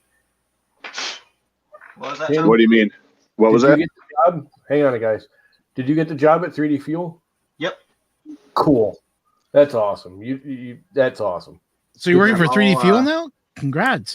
Yeah, as soon as I get back to Fargo, I'll be starting, and yeah, I'll What are you doing there? I mean, anything filament production. cool? Nice. Congratulations. Yeah, I'll be That's running the awesome. machines that make it. Good for you, man. So Just don't forget about us that like 3D Fuel. Get us some good codes, man. We need some discount codes. No, Yeah. that's cool. I'm glad, good for you, man. You deserve it. yeah, Glad to hear it. I'm glad that I get to go back to Fargo. I'm sick of people saying that it's cold and it's like 60 Fahrenheit outside. Like that is not cold. That is comfortable. Yeah. Yeah, It's not that is 60 that at is a Fargo nice right summer now, is it? day. Fargo is not 60 right now, is it? No, Texas. No, is. it's probably minus No, I'm in, 60. right now I'm in Texas. So Oh, they're complaining it's Yep. cold. At yeah, 60. they're complaining that it's cold. There's a half inch of dust of snow that falls on the ground, and it's a state of emergency. Oh, I Oh know. yeah, I no, was the looking at entire it. state will shut down if there is like more than a quarter inch of snow. Back Speaking in of the- snow, Matt Monkey, are you ready for the snowstorm that's coming our way? Yeah, I want to use my snowblower before I have a surgery. I have to go to Toronto tomorrow. And they're saying the 401 is going to be a super mess. Tonight, Not looking forward to it. tomorrow. Yeah. Let's see. 27 with 94% humidity right now. And then by about noon, I think they're saying by 8 p.m. tomorrow, it'll be 10 below. Yeah, we're at 18 degrees Fahrenheit right now with Sounds like 40% heaven. humidity. And we're Yeah. supposed to snow tonight or tomorrow, I think. I'm not sure exactly when. We're only getting like an inch or two, though. Nice. Let's see. What's our weather like out here? Hey, Google, turn on enclosure lights. Oh, I don't have them plugged in. I lied. Hey, Google, play nasty horror music. So when I was on a stream last Monday or something, I was showing off, when I was kind of showing everybody this stuff. Tim's Google or his workshop is called Shop. Yep, I remember that. I was Yeah. watching that. So I was telling my shop to go on and off, and his lights were going on and off, and it was awesome. So when we were there this weekend or last weekend, I was messing with his Google. Like, My stupid brother brought one down. It's not the Google, it's the other one. What the hell's the other one? Alexa? Alexa? Oh, no, it is Google because it's Hey Google. Anyway, So it was his old one from his living room that he's not using, but he's still got a whole bunch of them. Well, the network holds. In other words, he programmed it for his house, brought it down here for my mother, but the other 4 or 5 are still networked in his house. So every once in a while, I go downstairs and go, "Hey Google, play horror music in the kitchen." All of a sudden, I get a call from his wife. "What the hell are you doing in my damn Google?" Reset at his house. I can go, "Oh, hey Google, do something in the bedroom," and it'll do it in the bedroom. Turn the lights on and off in the bedroom, and it'll do his bedroom lights because he never disconnected the network or whatever. They're all associated or whatever. Yeah, Funny they're all associated with his I gotta account. come down there and reassociate it or whatever. Just gotta log into a crazy. different account. Yeah. I got Crazy. them all over my house. I thought they had to be on the same Wi-Fi network to do that. I But always thought so No. too. I guess not. Jim, you can, one of the greatest tricks from your Android phone, tell it you want to broadcast right, if it's logged into the same account. right, You can broadcast from your phone to your Google Home network right. anywhere. So it's Yeah, like I do that. messaging and phone calls. So we do that when I'm outside and Lindsay wants to tell me something. She'll just broadcast over everything. Yeah.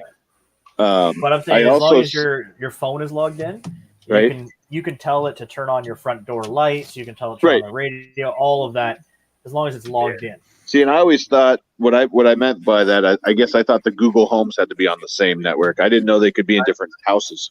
Yeah, no, I always thought so the too. account. I guess not. It's all registered by account. Right. But what's fun is if you have Duo, what is that? DOU or DUO? Duo. Yeah. You can actually register it to call any of your Google Homes or your Google things. So you can actually call it and have a conversation anytime you want as well. See, I've done it the other way around, where I'm at the house and I Right. tell Google to dial a phone number. You just Yep. tell it call 51944 whatever, right? Yep. And it will actually dial it, so you can have a free conversation that way as well. Have you guys used the AI to make reservations at a restaurant yet? No. Not yet. So there's if you go look up restaurants in your area and you're on Google, right? And you're looking up the restaurants, there's a thing sometimes that says make reservations. And I was like, we're going to go use this gift card we had or whatever. And so I found this and I was like, I'm going to try this. So it asks you what time, how many people, that kind of thing. And then it says, please hold while we call the restaurant. Well, apparently it calls and makes the whole reservation in a automated. Google voice. Yeah. Yeah. And then it comes back to you and says it confirms your reservation. So when I got to that restaurant, I was like, I went up to the guy who was answering the phones and stuff. I was like, hey, did you take this call? And he's like, yeah, it was kind of weird because there was long pauses and stuff that usually wouldn't be there. But he's like, I didn't realize it was a bot at first. And then it started pausing, but it was really cool because it called, said, I'd like to make a reservation. I need 2 people at 6:15 or whatever time, and That's awesome. I thought, Hey, strong. oh, jeez. My friend just sent me pictures of what he's dealing in Newfoundland, and the pictures would kind of shock you guys. Nice. Here, let me share it. Let's see if we can share it. What are we? Right. Check this out. This is in the last couple of hours. Shocking pictures. Yeah, so this is the first little bit of snowfall. Next, a couple hours later, couple hours later, couple more hours later, couple more hours later, couple more hours later. Yeah. So by the time the storm's not even over yet, it's still going on over in Newfoundland, but they're in a state of emergency right now. They're getting about 7 to 8 feet of snow. You must get that every once in a while up there in Canada, don't you guys? Not Not up like here. that, no. No. But Newfoundland, Weird, yeah. 'cause we used to Because, get well, it the thing is, all the time. Ron and I are like 2 hours apart. Yeah. Because when I was in Vermont, we used to get it where it would be above the door, not the bottom of the door, the top of the door. You'd open the door and the snow would come in from above you. Yep, I've seen my garage door completely covered. Yeah. Yeah, see, there's a lot of parts of America that are actually further north than I am. Right. Well, and I grew up in Wyoming where we used to, it still gets really windy in Casper where I was from. And it was very common to get big snowstorms and have it drift over your house. And so we would eventually, when we could dig out and get out, we would go find these houses and climb the hill and sled off their roofs. But Jim, right now you live in Wisconsin, don't you? Yep. Yeah. See, and depending on where you're at in Wisconsin, you're more north than I am in Canada. Oh, really? Milwaukee is about the same parallel as me. Yeah. I am north of Milwaukee about 35 minutes, 40 minutes by car. Yeah. So that puts you more north than I am. That's crazy. And the Viking just lives in the snow, and we don't worry about it. That's what I'm gonna do. I totally just remembered right now that I think Llama sent me that Viking helmet, and Print the Viking helmet, yeah. I gotta print the Viking. So I'm testing this Ender 5 Plus now because it was having issues, and as you can see, the Z height didn't stay because it gouged the crap out of my bed. Yeah. My brand new bed that I haven't even printed on yet, by the way. but I think that'll be a perfect first test. We'll print the Viking. Michael. There it is. Yeah. Yeah, there's the helmet. Yep. Yeah, I just got someone just posted this to me. Someone's selling a Troxy X1 for $180. Where? What? $180 on the Facebook groups. It's not that much brand new. Here, have a look. It freaked me out when I saw this. I was like, what? It's like 120 or 130 bucks brand new. Yeah, there's the picture right there. You got to remember Hey, Canada Carl. land. There it is. $180. Yeah, but they sell those monoprice minis all day, every day around here for $200. Yeah, and they're not worth the money. But I mean, look at that. I mean, come on, Crazy. really? Somebody posted. I was looking at it today. One of those Dremel printers. They wanted $900. Yeah. Well, that's how much they are new. Right, but it's not worth $500. It's not worth $300. No. The big one out here is the Prusas. People think their Prusas are worth the price of admission, like when you first bought them, you know? Yeah, but also it's hard to verify authenticity with some of those now. Some of these clones are getting so good that you can't tell the difference. Yeah, they even have the Prusa. They got Prusa writing on the motors. Yeah, stamped on the the FISEC. Yeah. Prusa clone. It even uses the Prusa instructions. It tells you to go here and download them. Yeah. All the parts, clone, everything. It's got a true Ultra Machine board on it, or so it says. Yeah. This dummy wants $400 for an Elegoo Mars. It's only like 320 brand new. Yeah. Aren't they like $250 brand new in the States? Yeah, it says only used for a few hours. You get a bottle of gray and a bottle of black. Also, you get filters, resin. I'm sorry, you get filters, gloves, and a scraper. I believe that stuff comes with it. yeah, it does. You know what? Yep. That's those filters. That's good value. Yeah, You know, it's totally worth it right there. right. So Dummies. $400.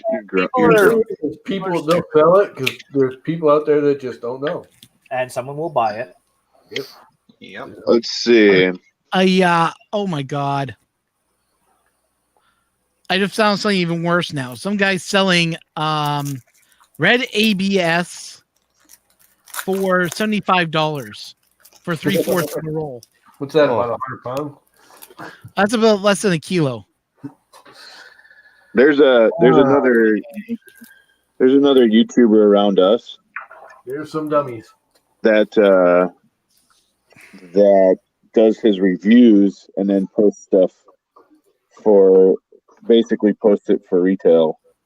I got a guy in the area too, and he's always posting stuff for retail. And it's like, dude, you put in the article that you're selling it because you get it for review. Right. You don't pay for it. Make a deal here. Like, what do you? Yeah. Well, and that's when I first got my very first one, I was looking at one from him, and he's like, "Yeah, but I spent the time to put it together and blah blah blah blah," and I was like, "No."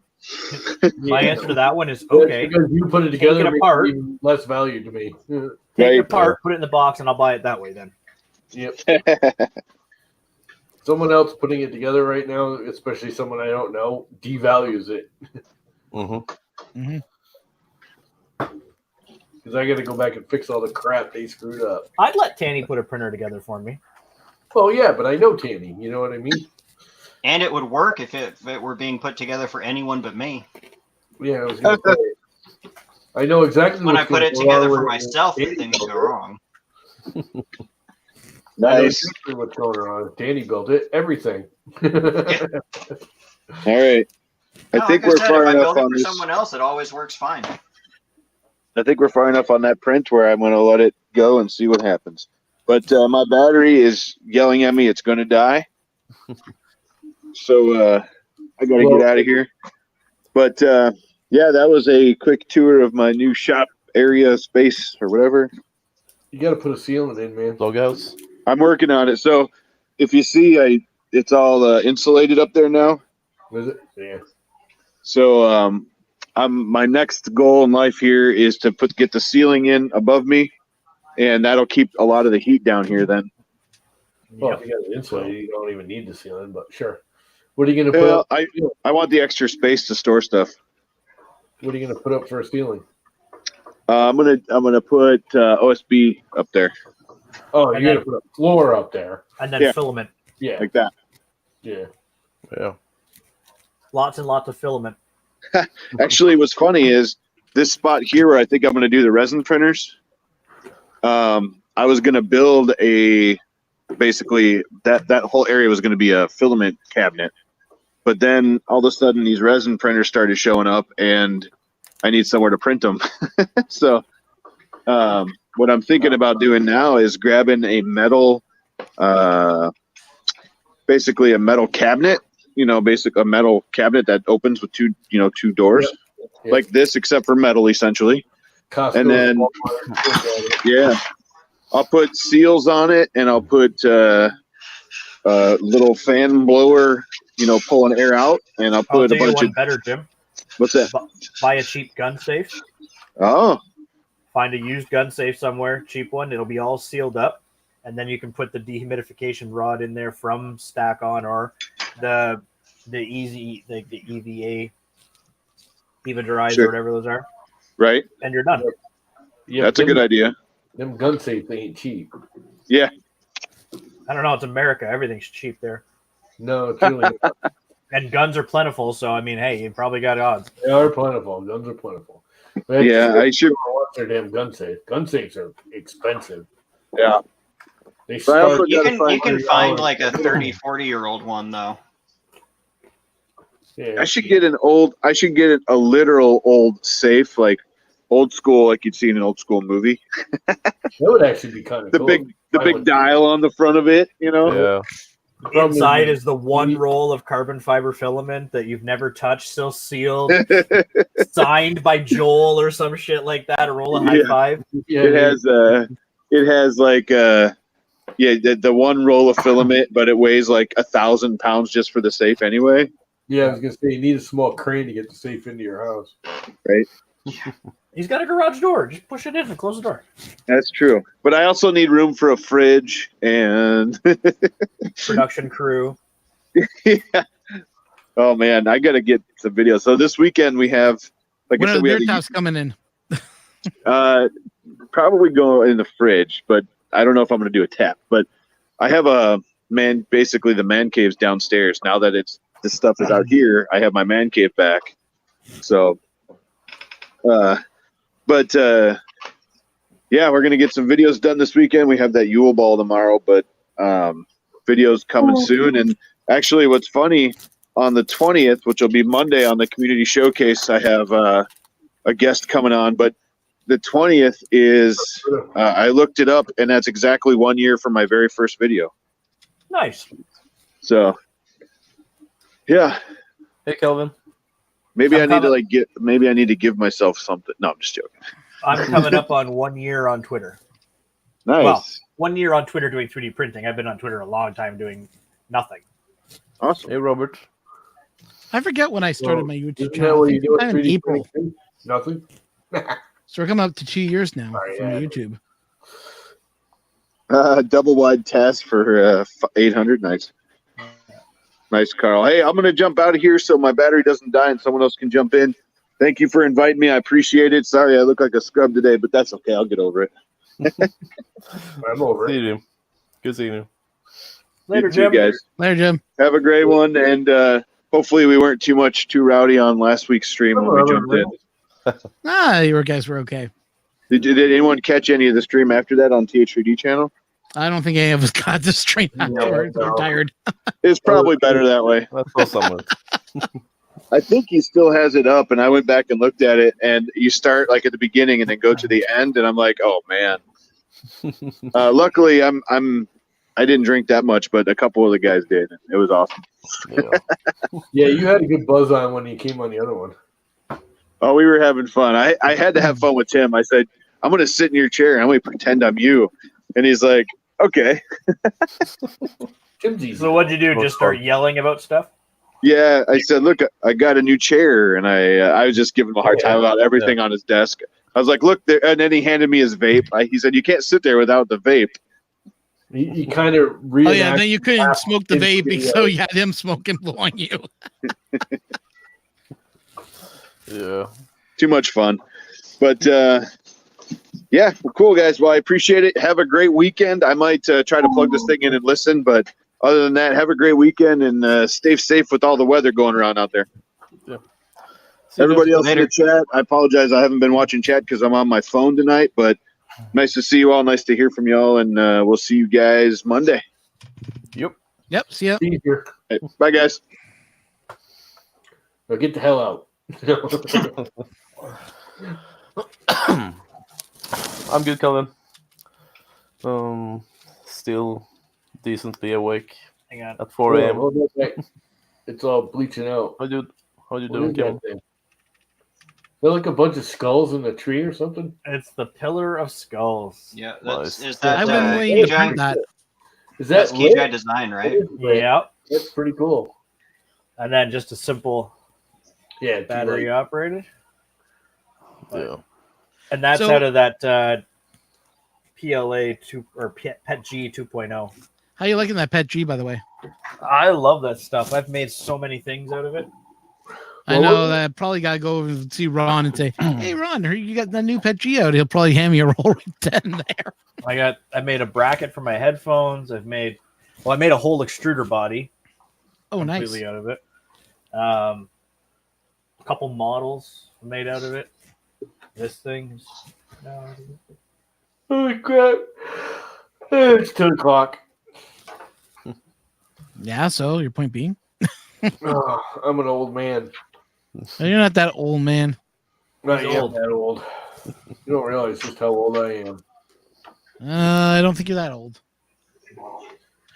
I got more than 10 years on you.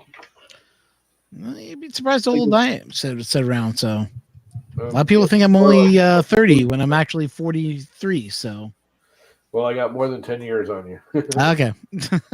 Thomas Yeah, is like he's 90. Really This goddamn looks old. really good for his age. Yeah. Getting close to 90 now. Yeah. Jeez. It's Viking years. They don't age the same as we do. Yeah. So that's the problem. Yeah. Okay. He's also a wham vampire, so Yeah. that keeps He the will- years off. Yeah. Suck the something right out of you. Yeah. So I found everyone now has their own steel plate, Yeah. flex plate. Well, because Even Reality has one now. it's the right thing to do, so why not try to make some money at it? Yeah, no, I Exactly. will never. Going to a flex plate was the best thing ever. As long as you set it up right in the beginning, you. Well, and here's the thing. If you mess up the top surface, so Jim's big one, right? Yep. Sucks, right? But all he's got to do is peel the sticker off and stick a new one on, and away he goes. Yep. So it's not like you have a glass you can bed sand now too. where you've I got a just glass sand it, bed that right. you've just gouged a big chunk out of or cracked or something like that, and you're like, well, now I got to get a whole new bed assembly. I took sandpaper to this with my, little orbital sander, non-orbital sander, and it came right back. I literally had a worn spot like right here around the logo, that was like a divot because I just used it so much and scraping at it and popping things off, and it just wore out. Took me 15 minutes sanding it with a vibrating sander. Done, all new. Yeah, It's no, like almost better. I'm sold on getting one. I'm just looking at everybody that sells it on because I have to buy it through Amazon because, well, I got the card through Amazon and I will use the Amazon card. You know what, Ron? You can Yeah, get. no, I don't like it there. There's plenty of companies. Actually, I think Wham Bam does sell through Amazon now too, don't they? Not that Amazon card would cover it, but Yeah, but Ron, you can get the Airy One MagFlex. Yeah, $47.99. That's what I'm looking at. And it's got a PEI flex plate base for the Ender 3. And if you were to message either Aaron or Zena, you might be able to get discount. That's why I'm going to be messaging in a few minutes. See if they're doing any deals for Canadians, and once in a while you will do me a deal. Yeah, it depends on if they have something going on. I don't know. Aaron's always messaging me about something. So yeah. But if it's not posted right now, you're gonna have to wait because Chinese New Year started this morning. Oh, was it this morning it started? Yeah. Because it's the 18th. I thought it was on February it started. 18th, tomorrow. It's the 18th in China right now. Oh, right, you're right. You're always on the other side, guys. Yeah. They're half a day ahead of us. Yeah, no, you're screwed. They are early because they're over on the 1st this year. It used to be most of the time it was mostly in February. It was always like the last. Yeah, you'd lose half of February. First 2 weeks of February, and it's over on the 3rd this year. Yeah. I don't know what their calendar changes different is, but it's a lunar calendar, that's why. Yeah. But their New Year's over on the 3rd, and they're back up. Who the hell was I just reading? Someone, I think it was even Creality. I think it was Creality because it was in the Creality Facebook group that they were shutting down as of tomorrow. Yeah. And, nothing would go through. They weren't taking orders. They weren't accepting them. Nothing was going to happen until after the 3rd of February. Not really. They don't have any more than us. Everyone bitches about that, but we have the same thing for New Year's and Christmas. Basically a week and a half, 2 weeks that we take off to. Then we have Thanksgiving here. Oh, except in the United States, no one actually gets those days off because we're, so focused on those early sales. Yeah. What do you guys do for Thanksgiving in Canada? I know you have one. It's not the same. We do. It's basically Friday. So the first Friday, third Sunday in October? I can't remember. Second Sunday. It's a second Sunday in October. Yeah. And basically it's during the we have, usually Friday's the last day of the week. So then you got your Sunday, Monday. Well, you got Monday off basically, and that's when you're coming from one weekend, just like us. Yeah, but it's the second Sunday of October. Yeah, it's in October, not in November. Yeah, it's great because I don't want to have turkey and then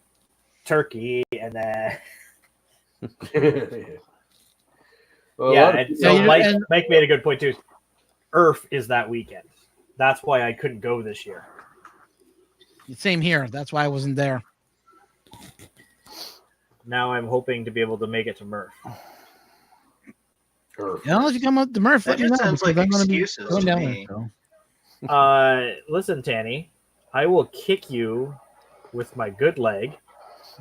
And what are you going to do with the other leg? Stand on it? I'll hold him so he can make that kick work. I'll just take it off and beat you over the head with it. I knew that you had a fake leg. Okay, let's stop talking about his good legs because there's something just wrong with that. You should change your name from Mad Monkey to Peg Leg. When is your surgery, anyways? I don't know when it is yet. Oh, they haven't given you any information yet, eh? No, it's probably the most stressful and strenuous time ever because there's a plan of what they're going to do, and I know what they're going to do, and I want them to get it over and done with, but I don't know when that's going to happen. You got to love doctors, eh? I don't have a hammer here. Where's my hammer? I'm gonna need more than a hammer, llama. No, I was just gonna freak you out because you're talking about your bad leg, and people don't realize I got a steel leg. I beat on it with a hammer, and people freak out. They Nice. don't realize it's a steel leg. I have a hammer. Yeah, I can do it with my little baby wrench. I got It'll one make a too. good noise. Steel, stainless. I need to go and get. I'm waiting for my doctor. My doctor right now got me scheduled for surgery in another 10, 15 years. I have to go in for a full knee replacement, but he doesn't want to do it until I'm 55. Yep, that's what they're doing with me too. Llama, is that more. a prosthetic or just some big giant chunk of rod? knee replacement? Oh, They just replaced the knee bone. They can't do mine because of my steel leg, though. no, that's what I mean. Is your steel leg, is that a prosthetic or is that? No, it's a core. Oh, I okay. had a car accident and the steering column came down. So my they leg. put a rod right through it. Yeah, well, they replaced the bone with a rod. Yeah. They tried sleeving it like the normal, instead of a cast. And the bone, I had like 800 pieces in the bone, so they finally just cut it out and replaced it. You're a cyborg. Yeah. I got a titanium plate in my knee. I got one in my skull. I got one in my right knee. I got 6 or 8 of them in my hands. I got 2 in my feet, one in my left leg, one in my right leg.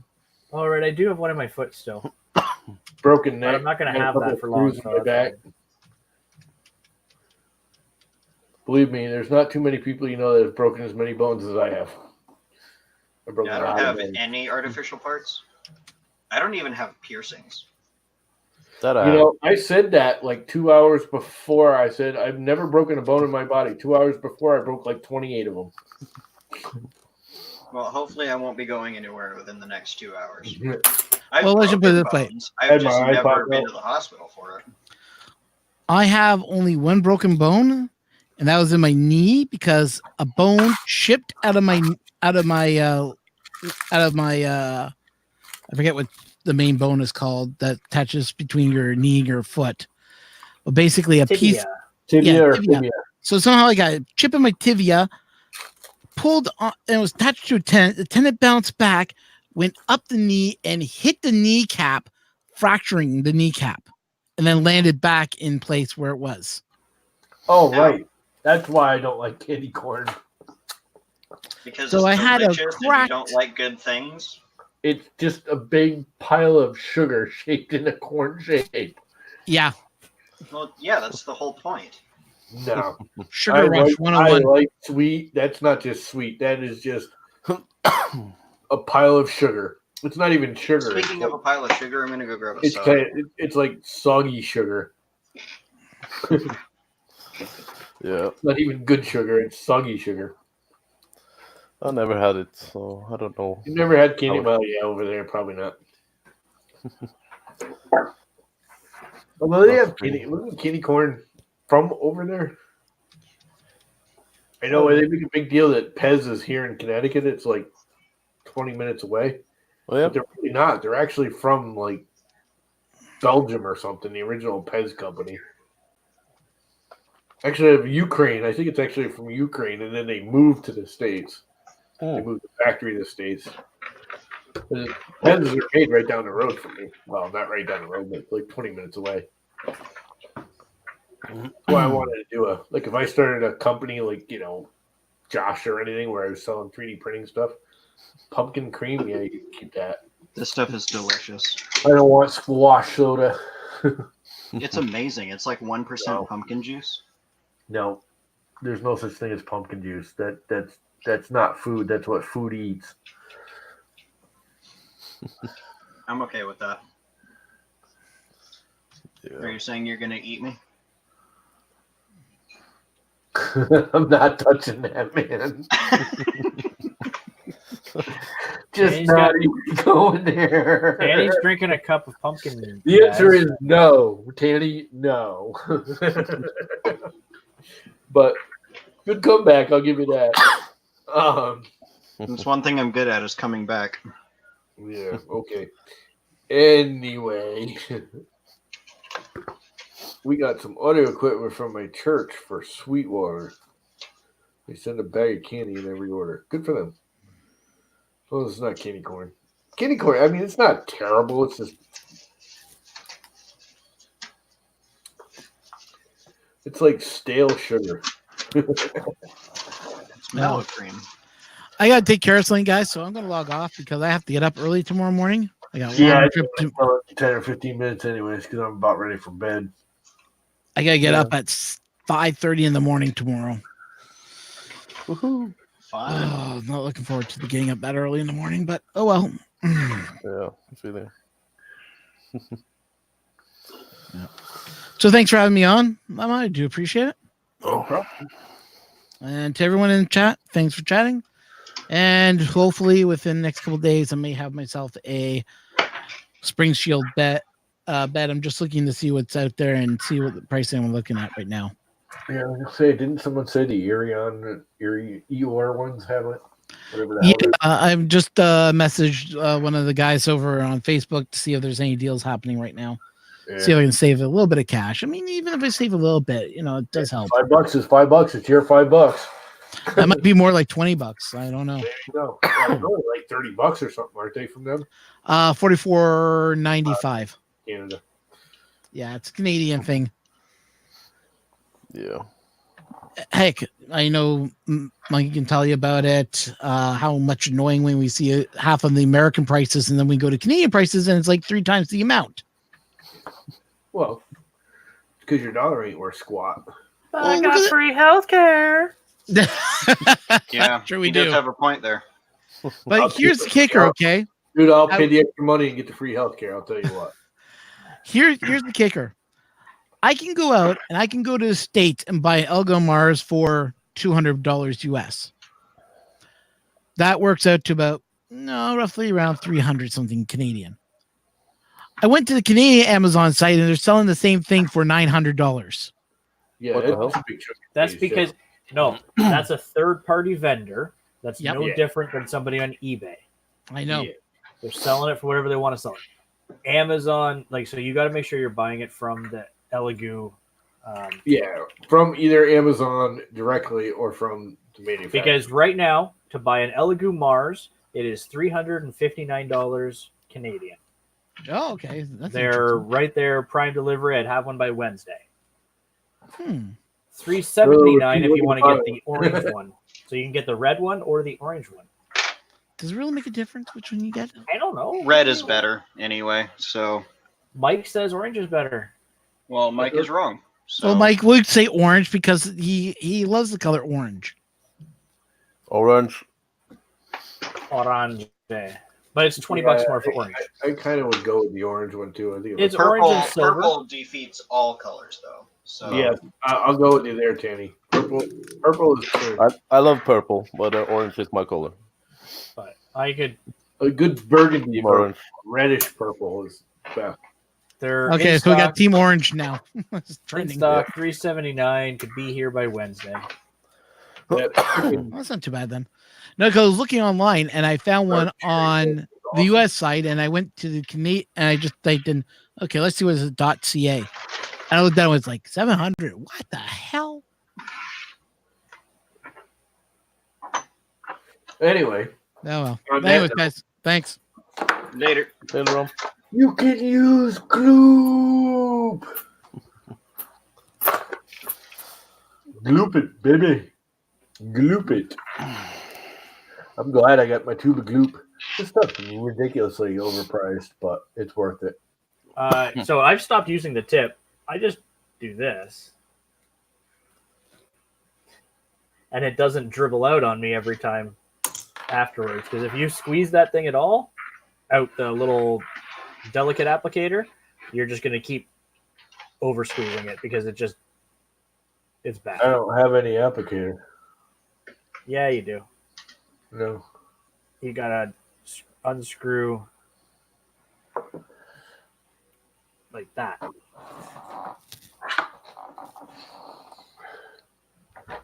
The smooth from the knurled. Unscrew the two.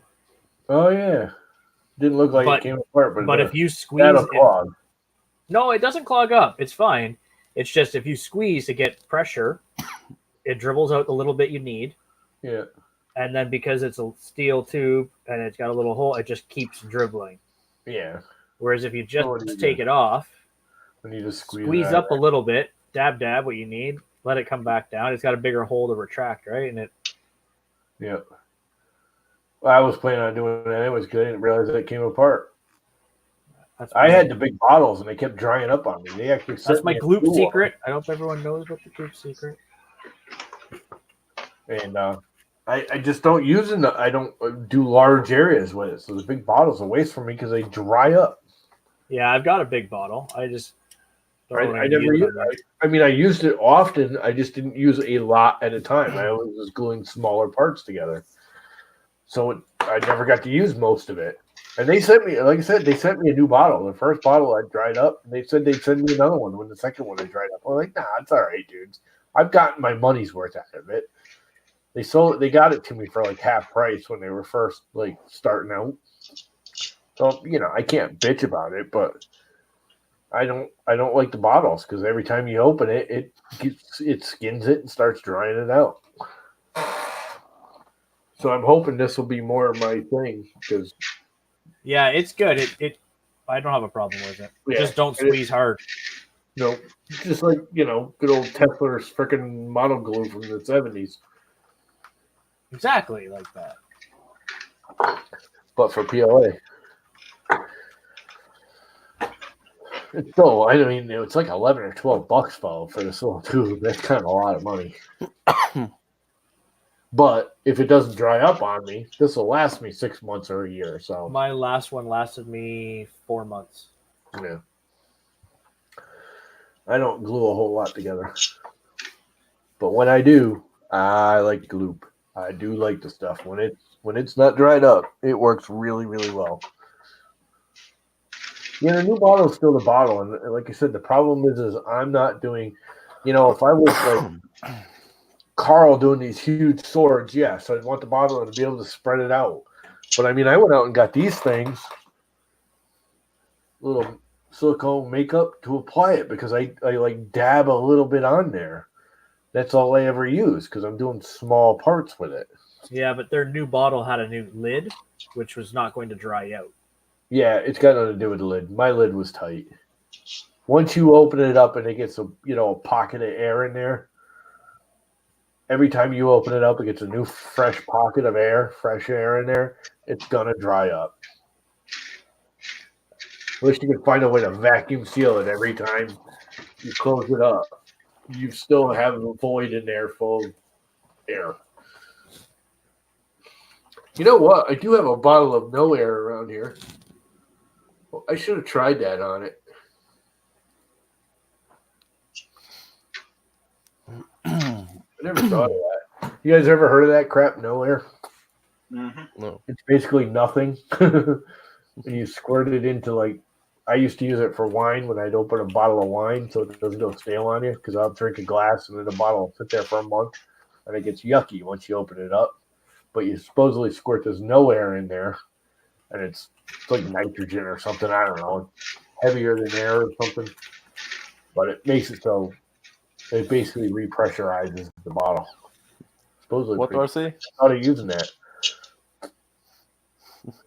Yeah, it does dry really. You have to lay it on thick. I found if you lay it on really gooey thick, it doesn't dry as fast. But yeah, even then, I don't know. RC, that's actually that's biologically impossible. So You Sorry. guys reproduce. RC, hey, did you send that plate out? Really want the plate. Me too. I'm looking at that printer back there now going, really like that sucker that gave me running. You were 6 on stream. We had 6 a on little while there back. 20 minutes ago, 10 minutes ago. Yeah, where were you? He's running around. For the 6th time now. So you're going to ship it out for me tomorrow? Do you actually make it already? How did it come out? I thought you said you made it yesterday or whatever. Are you sending me one too? What are we sending? Me and him designed a plate to mount the Hemera without all this crap. It's just going to slap directly on the plate, and I'm going to take these mini wheels and put the extrusion, and I'm done. So there'll be no cantilever of the weight at all. It'll be right up tight against the 2020 extrusion. So I can mount the Hemera flat on 2020. And have everything set up the way I need it. The way I want it. Yeah. I'm interested in one. He's awesome. If it's possible to buy it. Yeah, it's done. Cool. Well, put it in the mail, man. I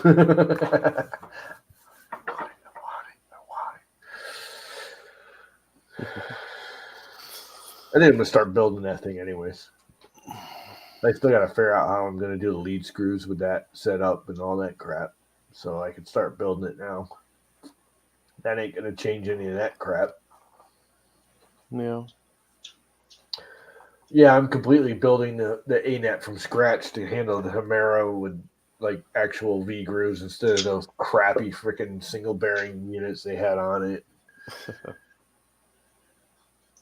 I got a whole bunch of these. I actually bought these for that years ago. These are all open builds, mini wheel plates. Yeah. And they don't really work well for that because there's no real way to mount them. They're so tiny you can't mount the 2020 directly to it. You just can't. It's almost impossible. Yeah. It's hard to get it all square and everything, but with that I'll make it work. It won't matter so much. I may actually put them on a pivot so the rod can pivot as long as those two stay parallel. The 2020 X carriage can't change. Dual Z homing. Yeah. No, yeah. You could do that too. But it is an ANET. I'm not that worried about it. It's only going to get better than what it was. I got to get a new brass coupler for my A3, my i3 Mega. The one side you can jiggle it, and it's just moving. It's moving in the brass on the lead screw. Yeah, don't get the brass. Get the Delron. I went Delron, and I'll never look back again. Anything I build, that's got Delron on it. That's got Delron on it. So much better. Don't have to worry about lubricating it. Don't have to worry about backlash. Don't have to worry about any of that. It's gotten popular again. So, it's priced because when I bought it, his old company sent it to me and they were $20 freaking a piece. They had to special order them. Now they're like $6 for the set.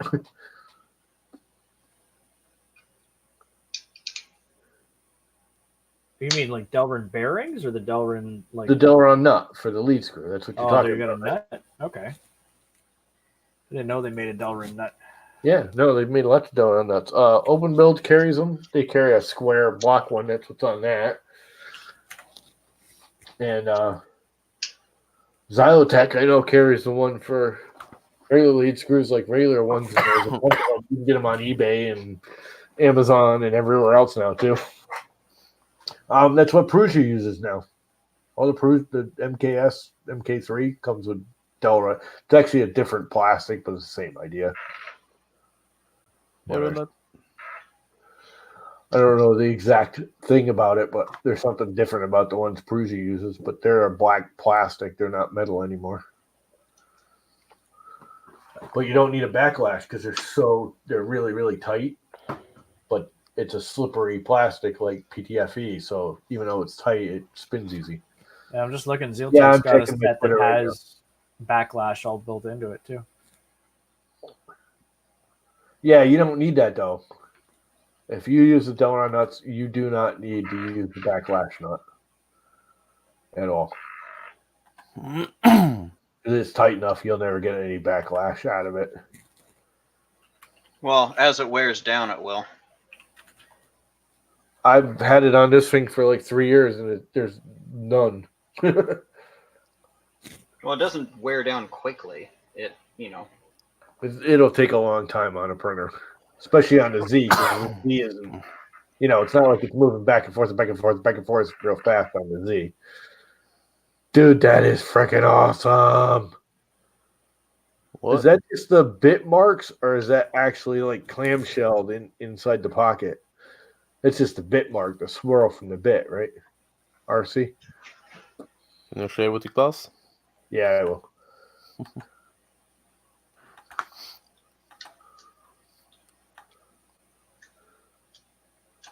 Nice.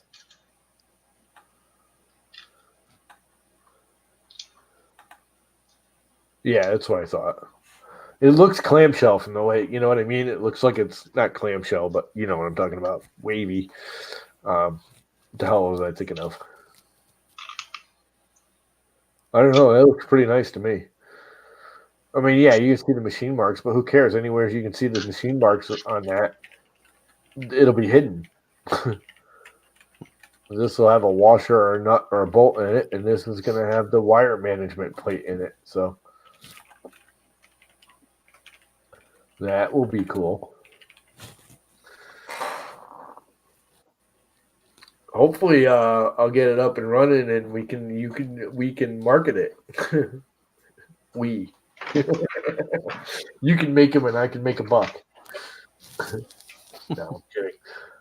You can market. You should be able to market those because if that works, that'll be a standard 2020. That'll fit on anything from an Ender 3 to any of the Endery type ones, and that's a direct bolt on to the Humera.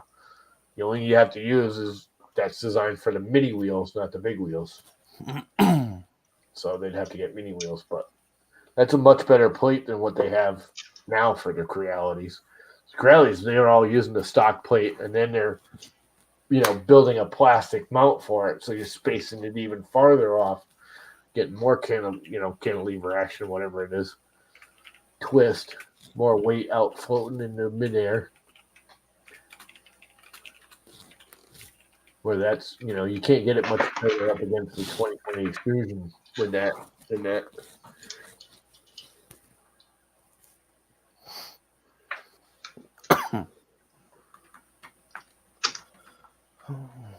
Seriously?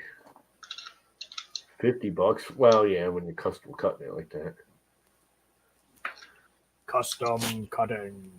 Well, he literally did it. I mean, he designed it. I edited it a little bit to fit my needs and sent it back to him, and he cut it for me. Now you pay him $75. Yeah. That ain't happening. He knows I ain't got no money. I got not a freaking penny.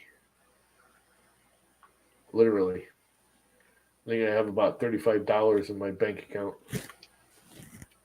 My car insurance payment's coming up next week. I should just get rid of the van. Oh, and I got taxes this week too. This month. Haven't gotten a tax bill yet. That's weird. Usually get it by now. They ship them out on the 1st of January. They want their money. I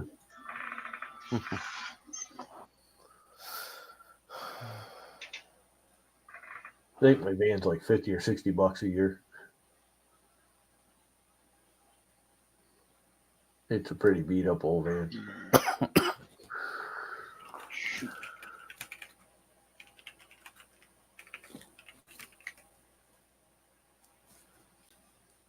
Don't want to get rid of it. Anyway, it's 10:30 and I'm going to kill it, guys. Yeah. Well, okay. Looks like Vikings ready for a nap too. It's 4 in the Getting there. morning. Yeah. Getting there. So I'm out. When are you guys going to start up a new one? Yeah, I can do that. Well, everyone go look for Tanny and start up a new one, and you guys can all hang out. I'm going to go to bed and watch some TV for about a half an hour and then fall asleep. Yeah. Ha ha, Carl. Ha ha. That'd be great. Oh, Carl with the Brian Vines. Yeah. Yeah, he's not quite as good, but he's catching up.